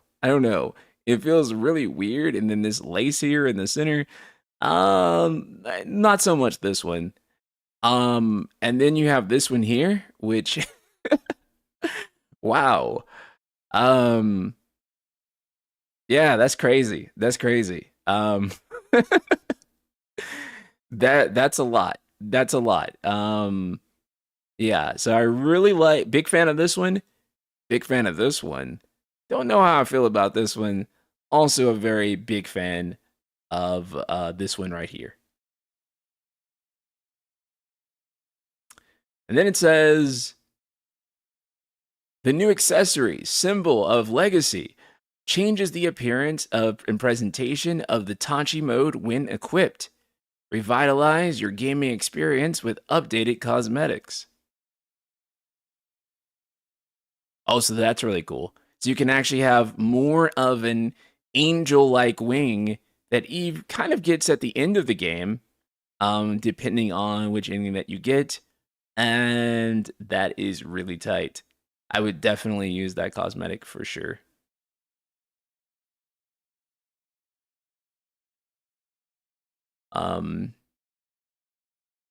Lip sync for 6 additional languages: French, Spanish, Italian, German, Portuguese, and Latin American Spanish will let you enjoy vivid dialogues even more. Your camp break just got more fun. You can pick a specific song from the turntable to listen to. This is cool. I'm glad that they're adding more lip sync for all the other languages here. It's a bit late. You know, I'm sure it's still appreciated. I'm sure the people that live in those regions, who that is their primary language, will definitely appreciate it. But yeah, coming to the game this late, it's a bit rough. However, this game is eventually going to come to PC. It's more or less already been confirmed. So there will still be plenty of people playing it for the first time, I think. And, you know, if they're in these regions here and these are the languages that they speak, they're going to have lip sync for that day one. So that's incredibly nice. I assumed before it was just dubbed over in those languages. And it's honestly really impressive that they've dubbed the game in this many languages. You know, previously, games would only get 2 dubs, right? It would just be the original language, and then you'd have like an English dub, maybe. And then after that, they started to really expand and multi-dub games in tons of languages. And so now I feel like you can find games in so many different languages. And I mean, this is just like these 6 languages, right? They also have the Korean dub, they have, well, the original Korean acting, and then they also have the Japanese dub and the English dub, and there's actually like a wide array of like language support for the game. And it's cool that you can change the specific song on the turntable now. We also added expanded character customization for Eve and added the no ponytail feature from the ponytail link. That's weird. I wouldn't want to do no ponytail. I think she needs a ponytail. She's not Eve unless she has a ponytail. The ponytail is iconic. It's part of the character design, right? More fun is added to battle. Auto targeting and ballistics correction features will be applied to the enemy insta-kills. This will make the already intense and dynamic battles even more exciting. Again, this is also a really cute costume, and this is actually probably one of the near costumes that I'll use. I think that this one was also included in the Switch port of Nier Automata, and yeah, I really like this one. And then finally, they conclude by saying, hang back all of your support. This DLC and patch updates were prepared by our dev team with one heart and one mind. We are delighted to share this with you. We hope that Nier Automata collaboration items and new photo mode will bring more joy to your gameplay. We will continue to do our best with the anticipation and love our players show us. Stellar Blade update arrives on PlayStation 5 on November 20th, 2024. Prepared for an exciting adventure.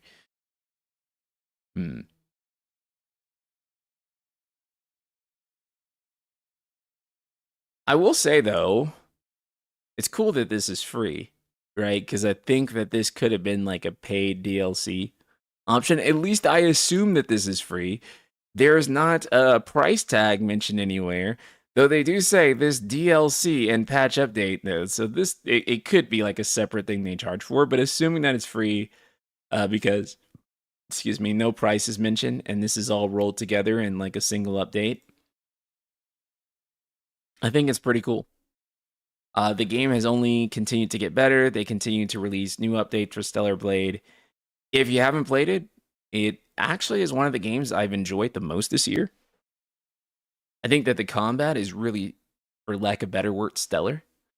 It's just like this weird blend of Souls and hack and slash, but it's kind of like my favorite blend of the two things.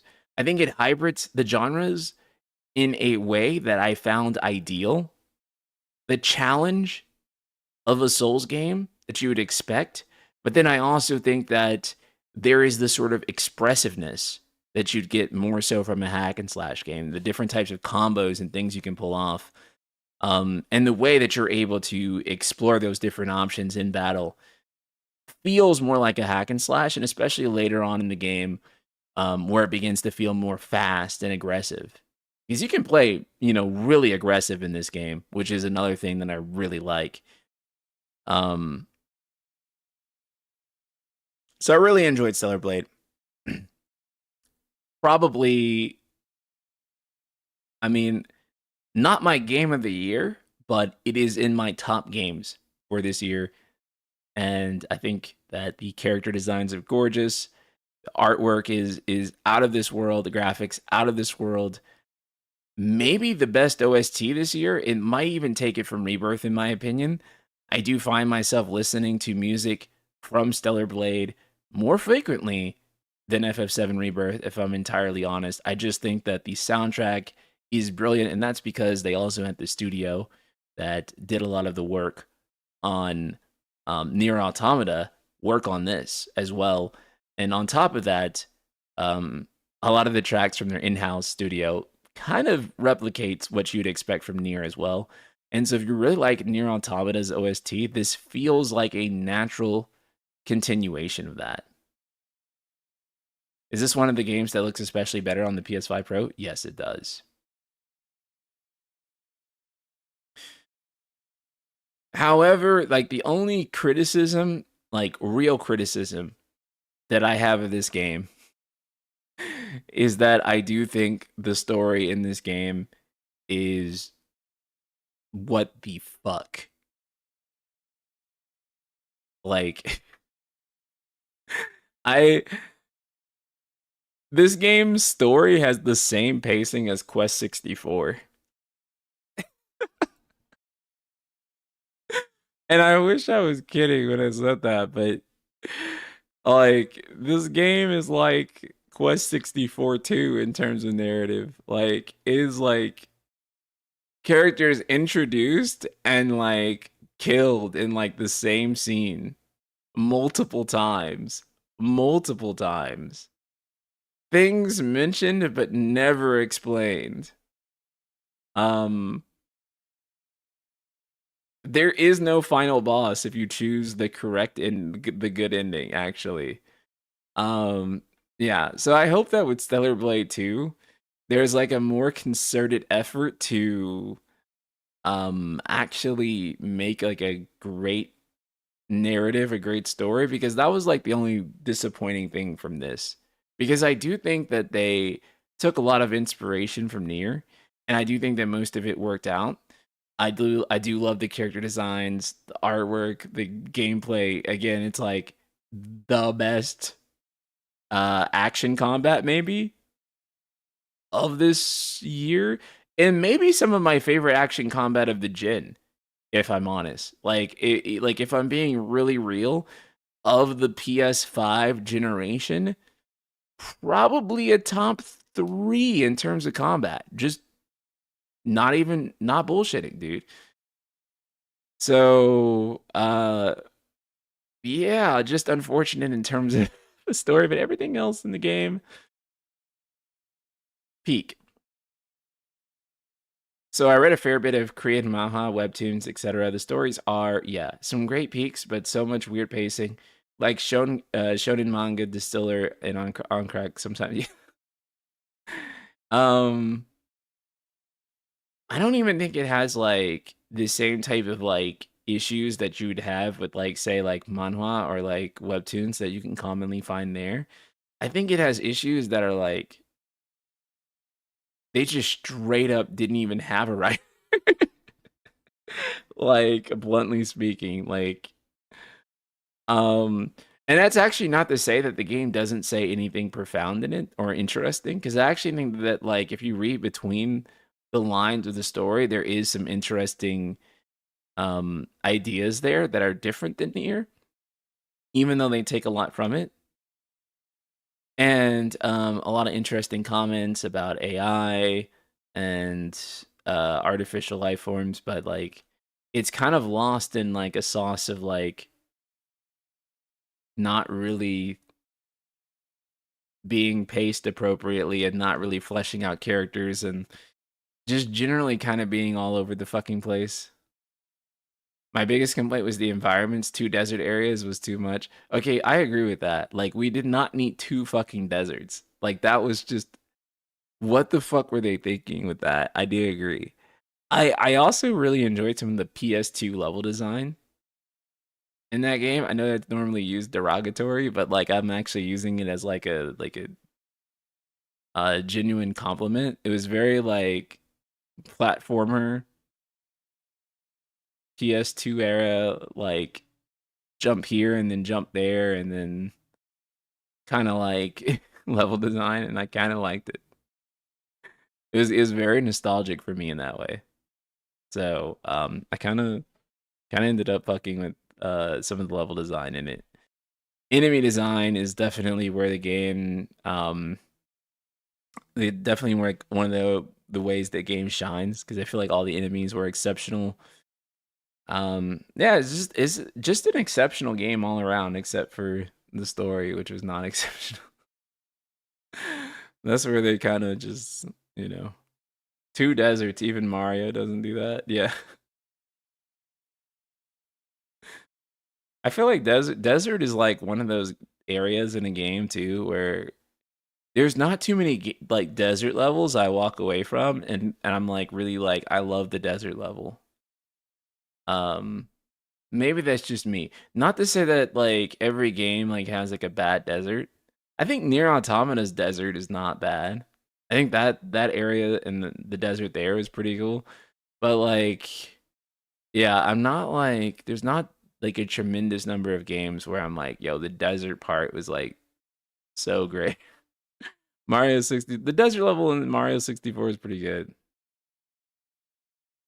Actually, even then, I don't think the desert level in Mario 64 is my favorite level in that game.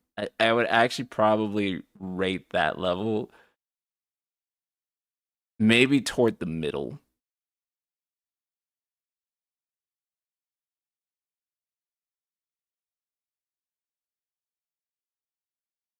FF10 bit desert was kind of bad. It was all right. I DK why I hate deserts in every game. They're typically the most annoying levels in game. They kind of are. They kind of are. They're kind of up there with like water levels in a way. But yeah. Also, I think too that like not a lot of deserts are visually interesting. I think that's kind of like one of my main problems with it is that most of the time a desert is just like layers of sand. And so making a desert like really visually appealing is kind of tough. Nah, real talk about games being more PS2 like lately. Thank fuck. Not every game needs to be a cinematic story driven game in the vein of PS3 era games. So many devs got too comfortable after the success of The Last of Us rehashing the formula ad nauseum. If it wasn't that, then it was overbloated open worlds. We need more tight linear games where everything serves a purpose and is dense and most of all fun. Dude, I'm like I said, I'm a big 20-hour game stan. I am. So yeah, I don't think everything needs to be like 100 hours of open world either, but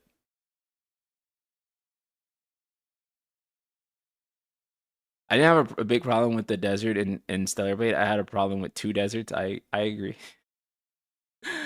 I completely understand where you're coming from. Honestly, my favorite environments in Stellar Blade weren't like the ones that were out in the open. It was always like we're in like this really weird technology place, and there's all kinds of like animations for these doors and shit. Like, you know what I'm saying? Like the more cyborg-esque futuristic indoor areas, those actually ended up being like the coolest areas. And actually, the coolest areas in Stellar Blade are all in like the last 4 hours of the game.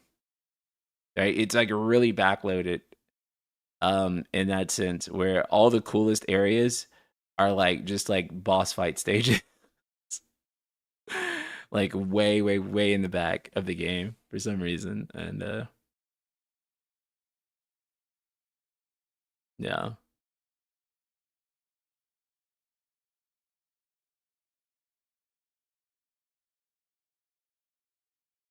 Y'all talking about deserts like Anakin Skywalker. IDOS 7 is a banger. IDOS 7 is really cool. Yeah, like yeah, dude, like the levels like toward the end and like the boss gauntlet for Stellar Blade is so cool. Honestly though, Stellar Blade is kind of an example of like the game is better when it's linear. Because actually the more open sections of Stellar Blade are really like kind of the more boring parts of Stellar Blade. Like when you have like the semi-open world stuff, that's when I felt like the game was kind of dragging pacing wise. Stellar Blade is at its best when you're in like a stage and it's meant to be like a linear progression that how you proceed about it, and you're supposed to get to a quest marker and then fight the boss. Um and a lot of the bigger open areas where you like explore and shit are kind of like where the game was weakest.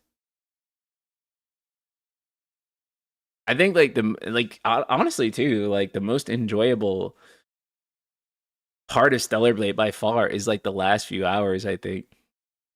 Um where I think the game like ramped up and it was just boss fight after boss fight after boss fight after boss fight, and it was like really linear and locked in. Ironically ended up being like the best part of the game. But I think for action games like that, I think it's just like the linear shit just works better, like pacing wise. Like, and not even just like Stellar Blade. I also think that's true of like Final Fantasy 16. Like, I think FF16 is a lot more fun when you're on a stage. And then I think like the game will kind of drag a lot, like when you're not in like a stage.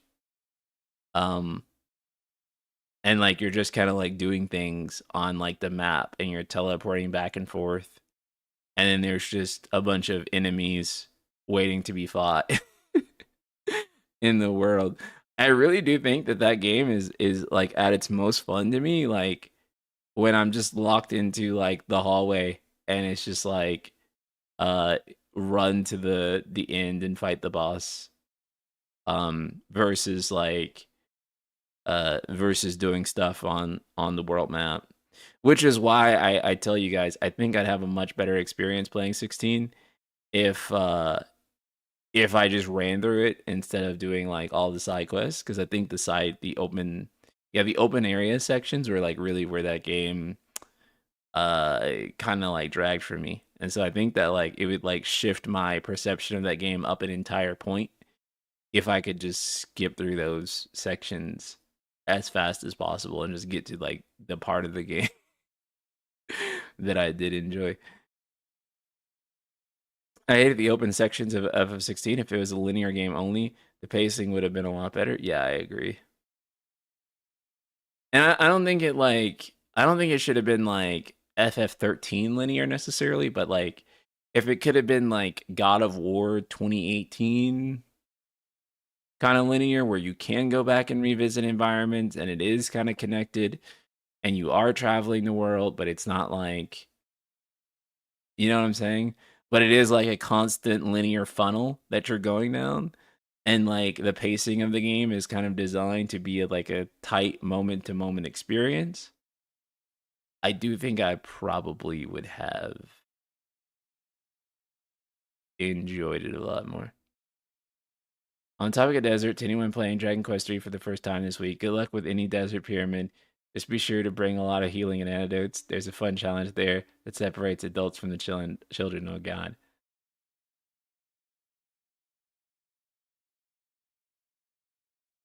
It is like, I mean, on that note, Skylian, that is kind of true. Like, it is kind of weird that the game didn't have any super bosses in it. Because I think that, like, in an action game, especially, like, a super boss would have made, like, perfect sense. But it's kind of strange that the game didn't have any super bosses. Because that also would have really helped alleviate some of the in-game problems for me. CPU 3 sucks at side quests. The actual writing and dialogue in them fantastic, but gameplay is awful. Also sucks that it's been an issue with their worst design for 13 years, and 14 players are becoming very aware of it in 14 as well. It was outdated in 1.0 and is especially outdated design now. Yeah. I mean that's really what it is. The team just doesn't know what they're doing when it comes to side quests. Or honestly, just like questing in general, I would say like they're good when it comes to like their dungeon design, I guess, right? Like when you're doing the dungeon thing, it's fun. They have the problem with the in between the big set piece moments problem. That's the big problem with CPU 3. What CPU 3 is good at doing is that usually their writing is good enough to carry you through the monotony, right? Like to carry you through the fact that like what you're doing actually isn't that fun. So normally they're able to make it so that you don't even care that yeah, this is kind of outdated quest design. It's like whatever. Um because what ends up happening is that the actual story is like so compelling that you just keep going and you don't mind, like you don't care.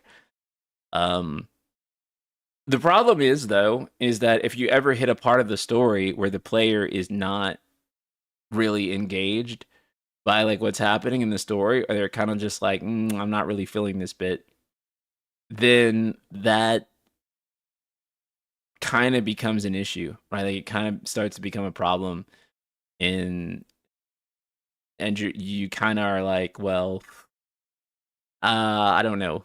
You know what I'm saying? Like it,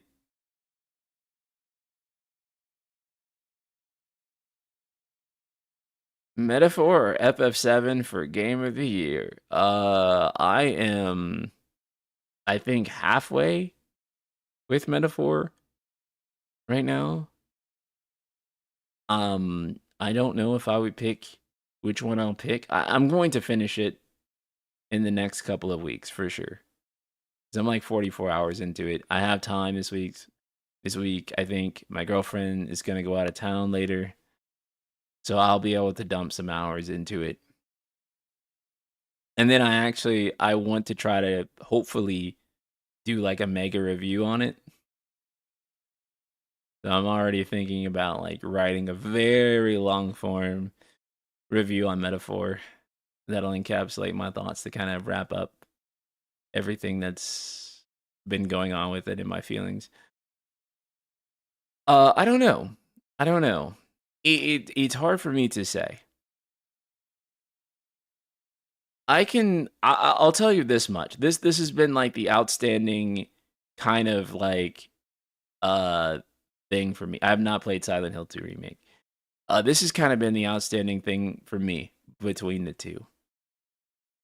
I do think that Rebirth has a lot of moments of like fun, right? Like there's a lot of times in Rebirth where I'm constantly doing some wacky shit and the game keeps me really entertained, and I'm kind of surprised by, the quality of many things in the game. It's just like, yeah, the sheer scale, production, and quality of FF7 just earns game right. And so I definitely agree with that statement. That being said, though, too, it's interesting because if I were to put it like this, I would say that Rebirth has more pros and more cons than Metaphor. If that makes sense. Um, and I know that's very weird to say, but I could probably list more things that are right about Rebirth and wrong, than Metaphor, if that makes sense. Where I do think Metaphor does have like a few like minor missteps in it. The list probably of things right might be shorter than Rebirth in some way, but I think that the list of things wrong or that I would have to critique or say about it would be less. I need a full spoiler discussion stream on Metaphor so much. Oh, actually, that's like a thing that I want to do. So don't worry about that. I do have a plan for that. So would you say Metaphor is safe? No, not necessarily. I get that people say that like, oh, Metaphor is safe because it's just a Persona game. I actually disagree with that, because I think that the thing is that calling it Metaphor, making it Atlas's like a top tier, making it like a top tier outing, right? Putting as much into it as they would any mainline Persona game,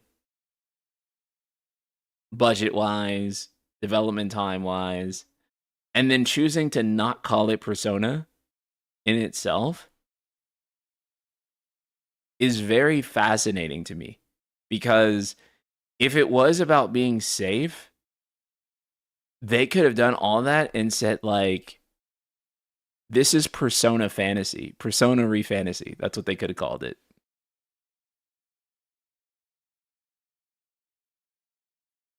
And it would have sold more, actually, probably, if they called it Persona Refantasy. And they probably could have got away with it, even though I think that like when you get into it, the gameplay loop is very similar to Persona, at least in terms of like you have days to do and you pick what you're gonna do. I don't think it's quite as much like Persona as like people think or people say that it is. The gameplay loop certainly is, but like the minutia of the game and the way playing it out feels, I don't think that it's really a Persona game from my perspective. It is different enough for it to be a different game and for it to not be a Persona to me. Even though the social links and stuff like that are very Persona, and it is still within the range, I guess, of being like a Persona like.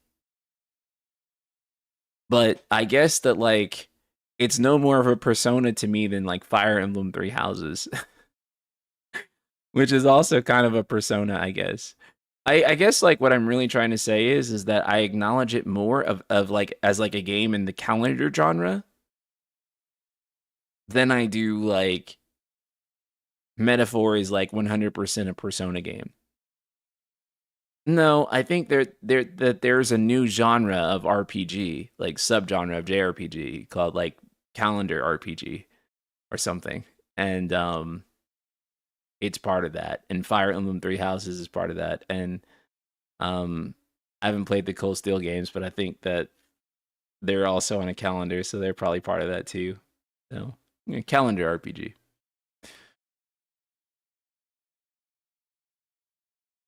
I wish we could get the director's cut of Rebirth, remove 75% of the Ubisoft towers and scanning the Mako screens. I'm happy.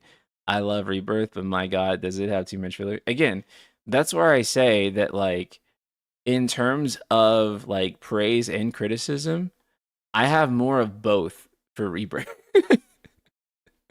which is part of like what makes this complicated.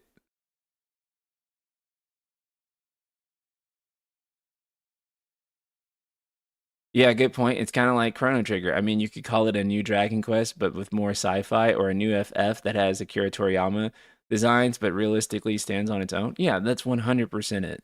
That's like 1,000% it.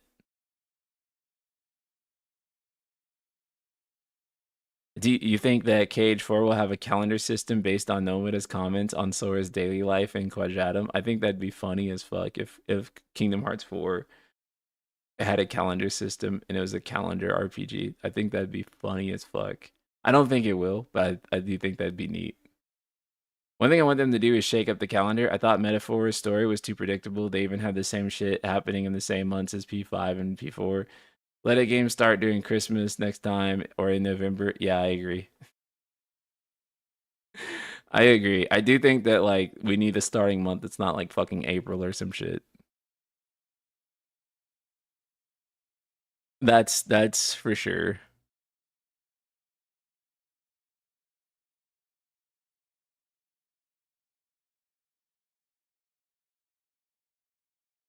So, I do think that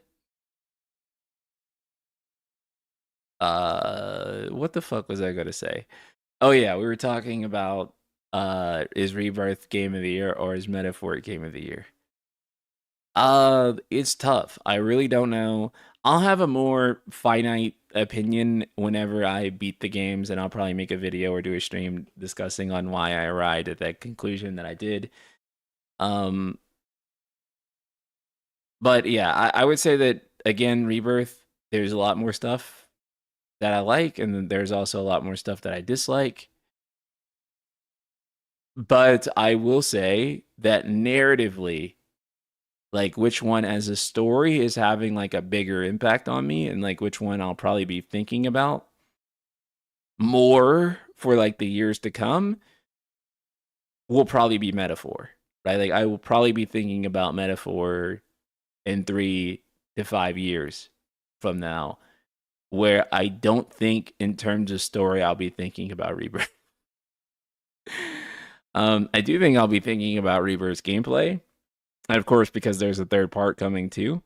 But again, I think that the gameplay overview of Rebirth and what they added there and what they're hopefully going to improve upon even more in the third part um, is going to be great. And I think it's going to have like a tremendous impact on Final Fantasy going forward. And I think it's the correct gameplay style to go.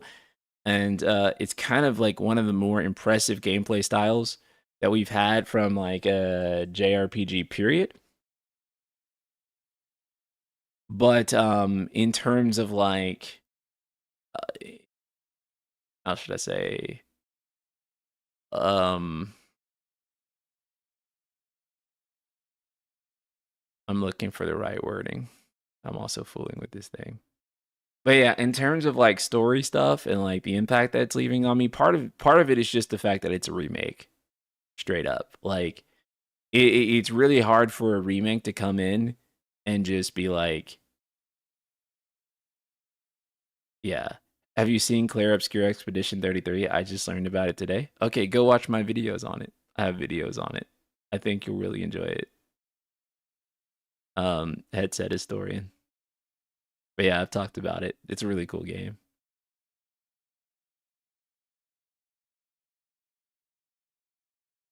My takeaway is that I think the fact that JRPGs are frontrunners prove that we are truly in the JRPG Silver Age. I agree. I agree. And you know, like again, I think it's just awesome that we have like two frontrunners in general. I think that's like badass. I don't think I really care that much about Metaphor or Rebirth winning as long as it's one of them. Right? Like between Metaphor and Rebirth, like I'd be more upset if it went to like Wukong or Astrobot than I would be if it went to you know, Rebirth and I felt it should be Metaphor, or Metaphor and I felt it should be Rebirth, etc. Um, Not to say that I'm like fully indifferent between who wins, but it's just like I feel like we win if if either one of them win.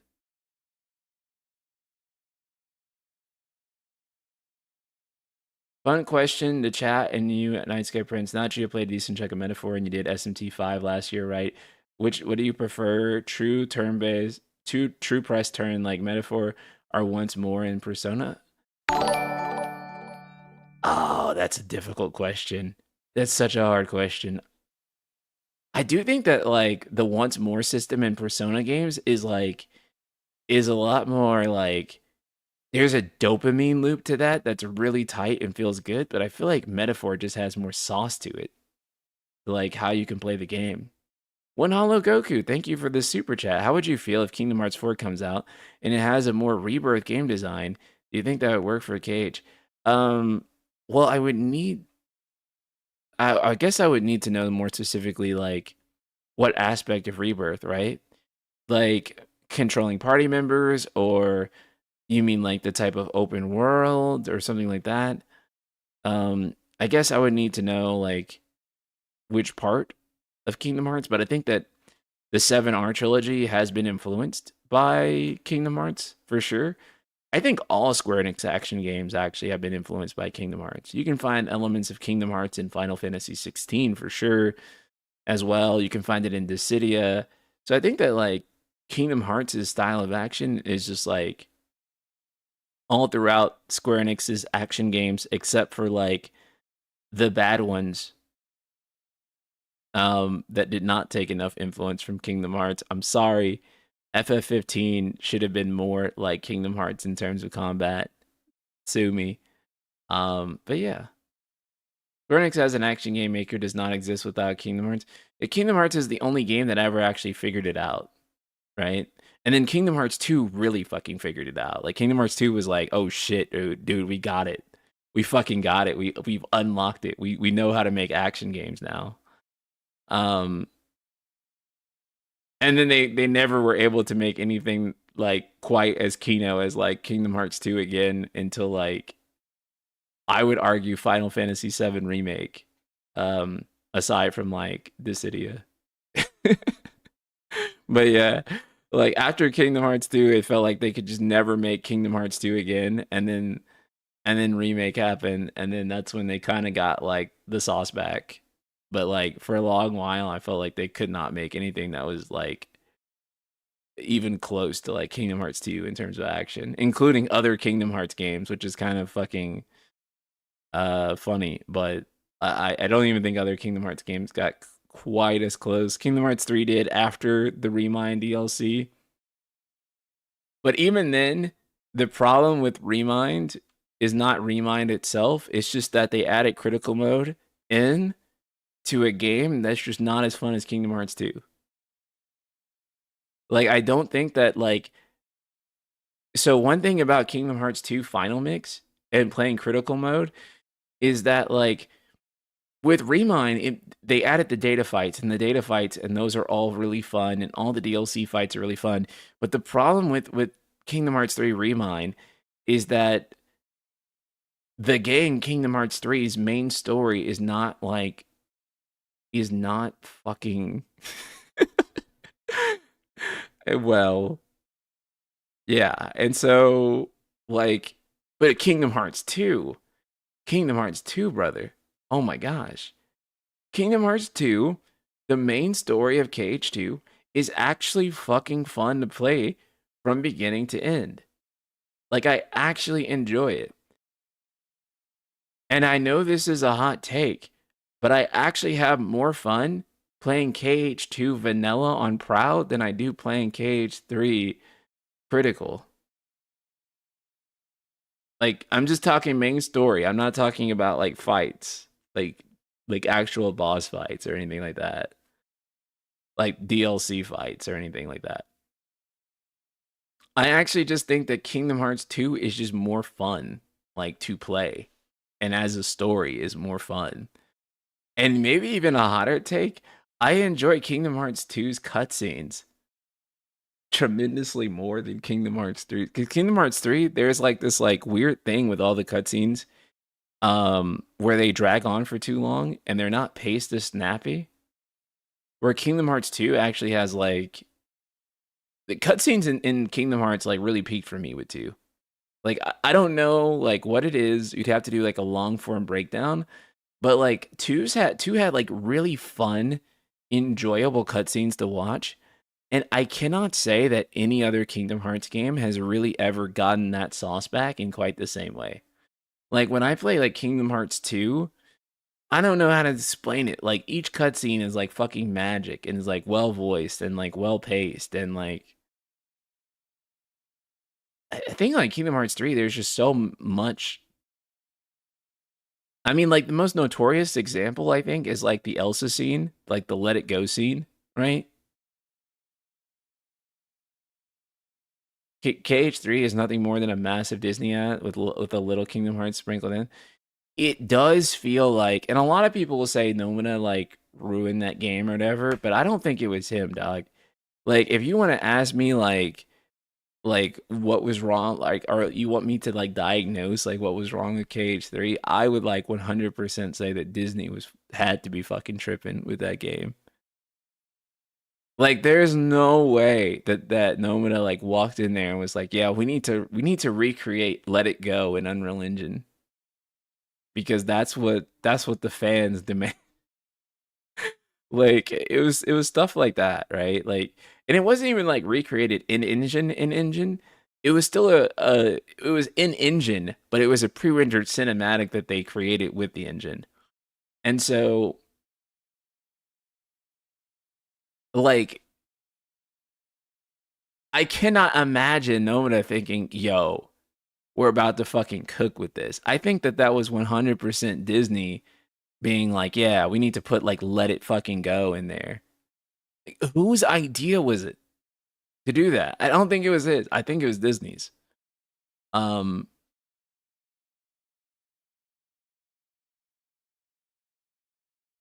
Also, one of the tragedies of Versus 13, it would have been an iteration on Kingdom Hearts 2, adding character switching within the party. Oh my god. And that's such a fucking tragedy, right? Because Versus 13 was going to be Kingdom Hearts 2 on crack, dude. Versus 13 was gonna be Kingdom Hearts 2, but you can switch characters and there's a heavier story. It was kind of gonna be like the metaphor Fantasio of Kingdom Hearts, right? Where it's like this adjacent game with like very similar-ish gameplay, but it has all these different things that you can't like really explore in the main series such that it really ends up becoming like its own thing. Dude, Versus was gonna go off, man. And it was gonna be developed by the same team that worked on Kingdom Hearts 2, and there's early prototypes of it being developed in Kingdom Hearts 2's engine. Man. I kind of just wish that, and I kind of wish it was just released like that, right? Like, I kind of wish that Versus 13 was just released in Kingdom Hearts 2's engine on PS2. And I wish that was the game. Because that would have been great. But it didn't happen. You can't make a Frozen World without Let It Go. I'm sure that's what they were thinking. You're probably right, Lifty. They probably thought you cannot make a Frozen World without Let It Go. And that moment with Elsa, and it was just poorly utilized. I agree. And like I actually let me actually completely dial back like what I said. I'm actually going to completely revoke what I said because what you said made me think the real issue wasn't that Let It Go was there and then it was recreated. The problem is that it was a one-for-one remake of the scene for the most part, actually. And that there was no consequential thing that happened as a result of like Sora and the gang being there. That's the real problem with it. You're right, Lifty. It's not that Let It Go was there. It should have been there, but Sora should have been like involved in that scene, like in some way. Like he should have been like a part of the thing. Would you agree that FF17 style should be something to the visual worked prototype trailer? I think it's perfect. I do like the character designs. I wouldn't mind it, but I don't think that FF17 should be that high tech. I don't want it to be that high tech. I do want there to be some tech in it though. I don't want it to be more like a low tech, a completely low tech um game like 16 was. I thought they were going to do more with the Fallen in 16, but I think the Fallen ended up being like kind of a nothing burger to me in terms of like really being like an important part of the plot. I do not feel like the Fallen was like a really good part of 16's like plot really. Because I feel like the fall like you expected like there to be like an interesting twist about the Fallen, but all you learn is that like, the Fallen, yeah, they fell. And then that's it. That's pretty much it. Like it plays out like the Fallen plays out exactly like you think the Fallen is gonna play out like the moment you heard about the Fallen. Like the moment I heard about the Fallen, I just thought like, oh, like are they gonna try to challenge God and then they get kind of wiped out in doing so? And then yeah, that's like more or less as I remember it, at least kind of happening. Maybe I don't remember the lore right, but there wasn't really much to the Fallen as like a twist. I think that like the Alligans, actually in general, the Fallen kind of felt like a bad version of the Alligans. I was just really disappointed by the Fallen in 16. I just don't think that the Fallen ever actually went anywhere that was like, oh man, the Fallen's like a really interesting part of this story. I don't think that ever happened. Um, I thought Elsa was supposed to be a boss, an Elsa boss fight would have went fucking crazy. See, that's what Kingdom Hearts 2 would have fucking done, right? Kingdom Hearts 2 would have had a fucking Elsa boss fight.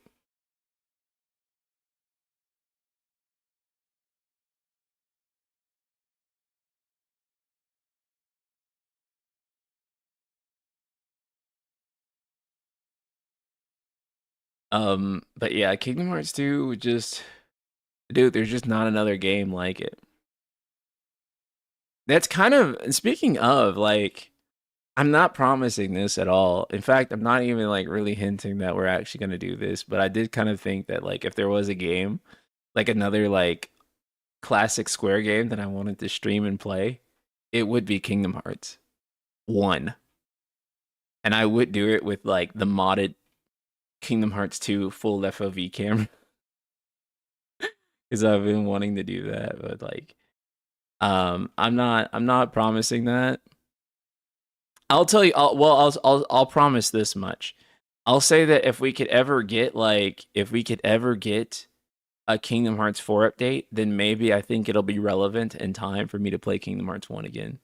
The only thing is that I'm like 90% sure that we would not be able to multi-stream it. We'd probably have to do the Kingdom Hearts 1 stream exclusively on Twitch. And that's unfortunate for those of you who like watching on YouTube, but like the reason specifically is because there are so many copyrighted Disney songs on the soundtrack, and I'm not fucking with that on on YouTube. So it might be a little difficult to, and that also makes streaming Kingdom Hearts 4 going to be like kind of a thing too. That's going to be like really tedious for people to do. I think people have even guides on like streaming them on platforms. I want to say I have to like look it up because certain songs are like so. Even with Final Fantasy X, but like the problem with Final Fantasy X is that there's a lot of fake copyright claims on 10's music and stuff, and so I was fighting those every day as well. And some of the Let's Play content had to be like kind of cut out um because it was like fake claim on battle theme for FF10. I'm like, are you fucking serious? Cage 1 and 2 are so good. I hope Cage 4 can recapture some of that magic. I have a feeling that Cage 4 is going to do it. if only because Osaka team seems to be listening, and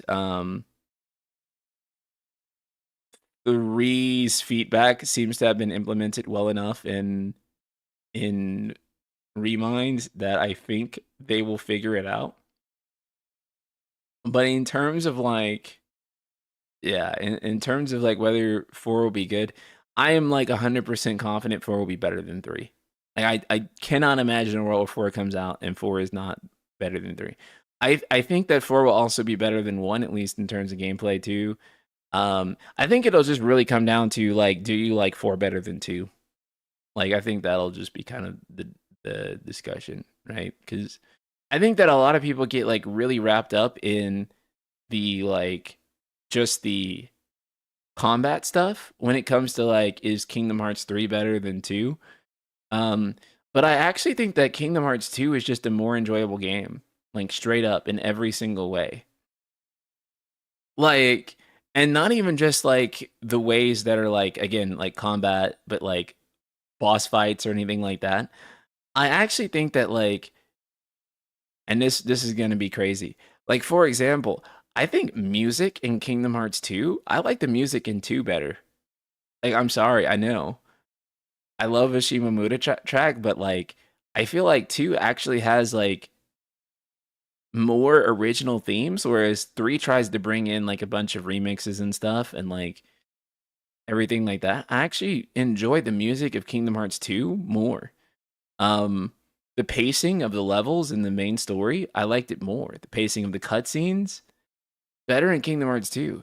3 has a ton of gimmicks in it, whereas there's a few gimmick fights in 2, but none of them are like really bad or have me like pissed the fuck off or like I'm like, oh my god, this is such a dumb like mini game. Kingdom Hearts 3, again, and this does go into gameplay, mechanically feels kind of bloated. There's a lot of stuff happening mechanically. To the point of where like when I was playing it, I was like, what the fuck does all of this do? Eventually I got it, of course, but it's just like it Kingdom Hearts 3 felt really bloated to me because they wanted Sora to have every single ability that he's gained over time, and I'm just like, there needs to be more focus. And I felt like in 2 there was. 2's dry forms are better and more consequential, right?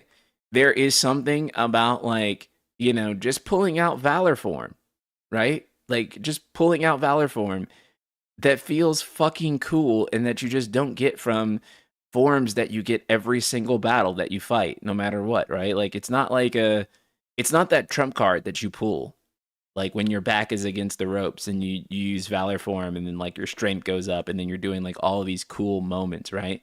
And so each form is consequential. Instead of having a consequential big thing that you unleash, they replaced it with these sort of lightweight forms that you can basically abuse every single encounter and feel entirely inconsequential, as a way, I guess, to give Sora more weapons and more combat options.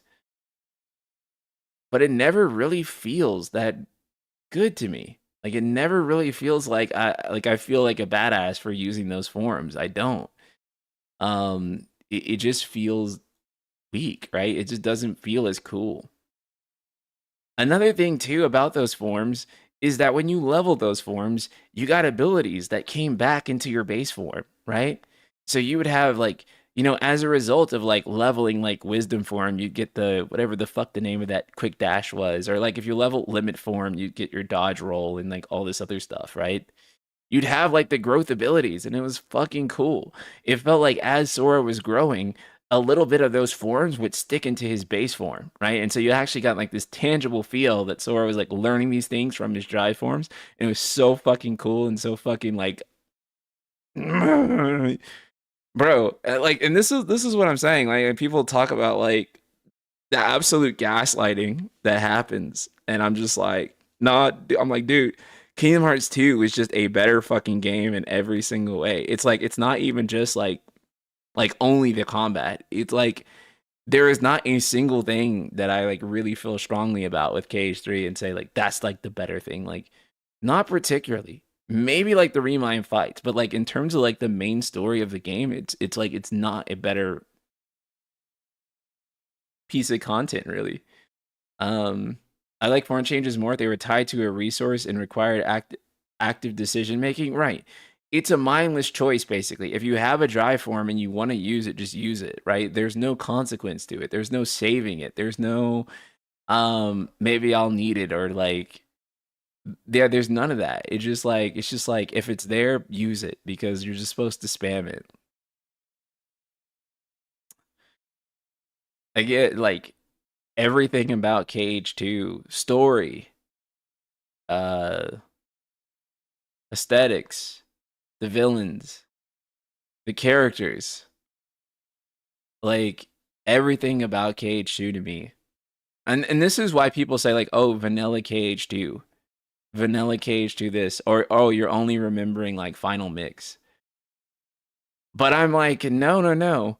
I'm actually mostly remembering Vanilla Cage 2 when I talk about this. I actually am legitimately saying that I do find Vanilla Cage 2 to still have been like kind of more fun. I do think that like you can totally make an argument that like the Remind DLC is the best designed boss fights in the series, and I will not disagree with you whatsoever because that's probably true. That could probably be true just set on Yuzora alone. But like, yeah. The only thing I feel confident saying that 3 does better than 2 in the end is super bosses. Yuzora is better than Lingering Will in every way. Yeah, yeah, yeah, and that's where I won't push back. Like that's where I won't push back. But that's also where I feel people saying that 3 is better than 2 comes from. Is that they say that purely predicated on the super bosses. And when I say 2 is better than 3, I mean as a main story quest video game, right? And so I do think that I'm probably differing from other people when I say that. Cuz I'm talking about like I feel that Kingdom Hearts 2 is better like as a regular person playing the game and experiencing it from start to finish. Bro, even the ending of Kingdom Hearts 2 is a better ending to the entire Xehanort saga than like Kingdom Hearts 3 is. And like what I mean by that is like Kingdom Hearts 2 like could have been the end of the series even. Like I know it ends on a cliffhanger, but they could have just ended it there. Because Kingdom Hearts 2, like the ending of KH2 is so fucking satisfying. Like you beat that game and it's just like, damn, bro, it's just vibes. It's just vibes at the end of Kingdom Hearts 2. The fucking like softer, like after the battle, like version of Sanctuary plays. You get that beautiful ass CGI cutscene. Roxas isn't revived from the dead, and like him and Naminé like live on inside of like Sora and Kairi, and it's like it's a happy ending. It's also kind of a sad ending, but it's not so like overly like they get to be like their own people separate. And I know Kingdom Hearts fans would say I don't understand like Kingdom Hearts, or I don't get it, like I'm not like true Kingdom Hearts core. You're right. You're right. I'm fucking not. I'm not. Because if you define it by like all this other shit, then like yeah, dude, I'm definitely not. I'm just telling you as a normal ass guy why there are so many people who are like 1, 2, and then like they check out. Like I'm not telling you as like a hardcore like Cage stan. I'm telling you as a normal person who likes RPGs why the first two were so damn good and why most of the stuff after that. Not to say that every Kingdom Hearts game after that is like necessarily bad, but just like why people like didn't really resonate with them and start to check out kind of on the series like after that. There was just a magic with 2 that just has not been replicated since. They are put into puppets in Kingdom Hearts 3. Sorry, into like living corpses. Something, yeah, that's actually like the real thing, by the way. Like it's like they're put into like these like things that like whenever they like put like a soul into them, um they like manifest as like a real person essentially, and that's how they get like their own personhood is through that. But I kind of really like the bittersweet ending of it just being like Roxas gets to live on through Sora, and then that was kind of like the end of his arc. And I wouldn't have minded if they touched on it like later on, but like again, I I hate to say it, I can't actively call myself like a Kingdom Hearts fan because even though I love Kingdom Hearts, but like I can't say that I'm part of like the Kingdom Hearts fandom because if I said any of this um on Twitter, on Zitter, on X, they would fucking like blow me to smithereens. I would literally be dead. Um because they hate hearing this stuff, but I'm like I mean, you know, that's just the way that like a lot of people felt about like 1 and 2 versus the subsequent games. And I mean, yeah, maybe none of us actually were true Kingdom Hearts fans the whole time. Maybe we've always been bad Kingdom Hearts fans, but I'm sorry, that's just the way it is. I don't know if any section of 3 has as much sauce as the Roxas prologue. No, there's not a single section of 3 that has as much sauce as the Roxas prologue. The Roxas prologue is pure fucking sauce. Pure fucking great opening JRPG excellence, my guy. 100% fire the whole way through. Every single fucking frame of that shit is fire. Do you understand me? And yeah, Kingdom Hearts 3 ain't got that shit. I only disagree with 2 being the end is Days. I don't think the saga is complete without Days. Actually, Days is not bad. Days is not bad. This is a nuclear take, actually, like in terms of Kingdom Hearts. Like, this is the absolute nuclear take. I enjoyed Days more than fucking Birth by Sleep. by like an action by a very fucking large margin, I enjoyed Days more than Birth by Sleep. They'll fucking kill me for saying it, but Days was better, bro. I'm sorry. Fuck off. It was better. And y'all are fucking wrong for disagreeing. Like objectively, Days was better. Objectively. I like it was better, dude. And I actually think that Days' combat was closer to Kingdom Hearts 2's combat than like Birth by Sleep. But of course it was, but yeah. I don't think that's a hot take. A lot of people hold Days up as the best game in the series. Dude, Days is actually like one of the better games. Legitimately. Like Days is better than Birth by Sleep. Yeah, it has a better story and I think it has better gameplay minus the D-pad, right? And having to move on a D-pad. But Days actually plays better to me than Birth by Sleep does. And I actually just find Days like I find Days to actually just be a more enjoyable experience. So yeah, if you're asking me, like I would probably put Days pretty high. I would actually say that Days is the best Kingdom Hearts spinoff. I know people don't like saying spinoff for Kingdom Hearts games, but fuck off. I'm gonna call it spinoff. Non-numbered game, whatever the fuck. It's the best one. As in terms of like the non-numbered Kingdom Hearts games. The one I had the most fun with. Yeah, the controls are ass, but um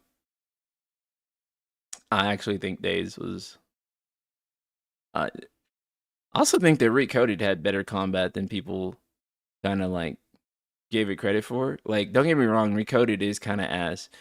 But I don't think the combat in Recoded was like okay, there's another like terrible nuclear take. I actually think that I actually kind of think Recoded combat was better than Birth by Sleep too. Like, if you haven't noticed, I really fucking hate command but I think that Recoded's command deck was actually good.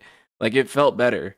I don't know why, but like the command deck in Recoded actually felt like it was working, like how I would have wanted it to work. And the command deck in Birth by Sleep and Dream Drop Distance did not feel that way. Like the command deck in Recoded felt closer to like Kingdom Hearts 1 and 2 gameplay plus a command deck where the command deck for Birth by Sleep and Dream Drop Distance felt like something else. Like it felt different. I might be capping. I need to go back and replay these games, but like that is like actually like how I fairly vividly remember it though. Like I remember being like, and this game is kind of cheeks, but actually the combat is better than like better than Birth by Sleep's combat. So Birth by Sleep is like really popular, but that game is actually where Kingdom Hearts got like shaky for me. Um, because of the gameplay, because of the story stuff, especially. That's where Kingdom Hearts started to be like, ooh. I think BBS is kind of like where like a lot of people like where there's kind of a divide between like the people who like really adore Kingdom Hearts in like its entirety, like Kingdom Hearts stan, big Kingdom Hearts lover, and like the people who are just like I enjoy Kingdom Hearts casually, and I enjoyed 1 and 2, but then yeah, kind of like start to like that's where like the divide like kind of starts. But then I think like the divide like really like tears apart like when it comes to like Kingdom Hearts 3, and that's where it's like I love and embrace everything Kingdom Hearts, and then actually I'm just a Kingdom Hearts 1 and 2 fan. So actually like when people tell me like ask me am I a Kingdom Hearts fan, I would probably just say like I'm a fan of Kingdom Hearts 1 and 2. And not to say that like not to say that like I'm not like I don't love Kingdom Hearts and I can't be like won over by Kingdom Hearts at any point in time because I love 1 and 2 that much.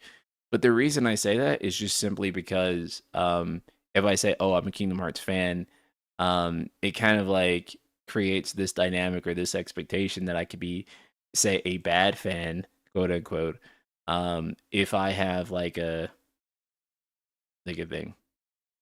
I disagree. I think BBS was the start, but DDD is where people really fell into the being on the train or not. Actually, you're probably right. I think you're right, Skylian. Actually, I think BBS was kind of like for the most part. I think people still like BBS, but I think DDD is like where people were like, "Yo, fuck, I'm not fucking on this shit." And DDD kind of came at like a really bad time too, right? Because DDD came when like people just wanted Kingdom Hearts 3. Like they just wanted the next game so bad. And then here comes this game that is like literally just designed to kind of waste time and be a Kingdom Hearts game for no fucking reason. A game that just like really did not need to exist but did. And has like again, I'm sure that there's a Kingdom Hearts fan that would like argue with me like to death on this, but like to me at least had like the least consequential story in like out of all the like really main Kingdom Hearts games, and it just felt like what the fuck, where is Kingdom Hearts 3? And it ends in a way that teases 3, but it's just like it felt like I don't know. I would put Dream Drop Distance in the same tier I would put Dirge of Cerberus in for the compilation of FF7. I would put those two like roughly in like the same tier of like game. Not to say that DDD is as bad as Dirge of Cerberus, but it was just like it was kind of like the game where it's like you were still not a remake of Final Fantasy VII that we were actually wanting. Like this is just another thing. DDD was fun on 3DS, but the time traveling got confusing. Adding time traveling was like such a mistake in my opinion, like because I don't think anyone was like really saying like, you know what make Kingdom Hearts like more interesting is if they went crazy on time travel.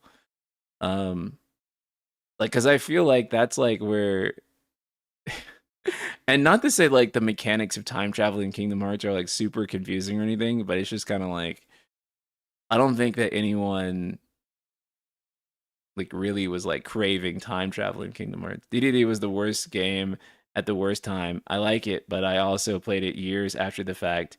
If I played it when the fervor for K3 and Versus was as high as it was, I might have hated DDD. Right. And I did play it at the time where Versus was missing and Kingdom Hearts 3 was missing, not even announced. And we were on Final Fantasy 13 3.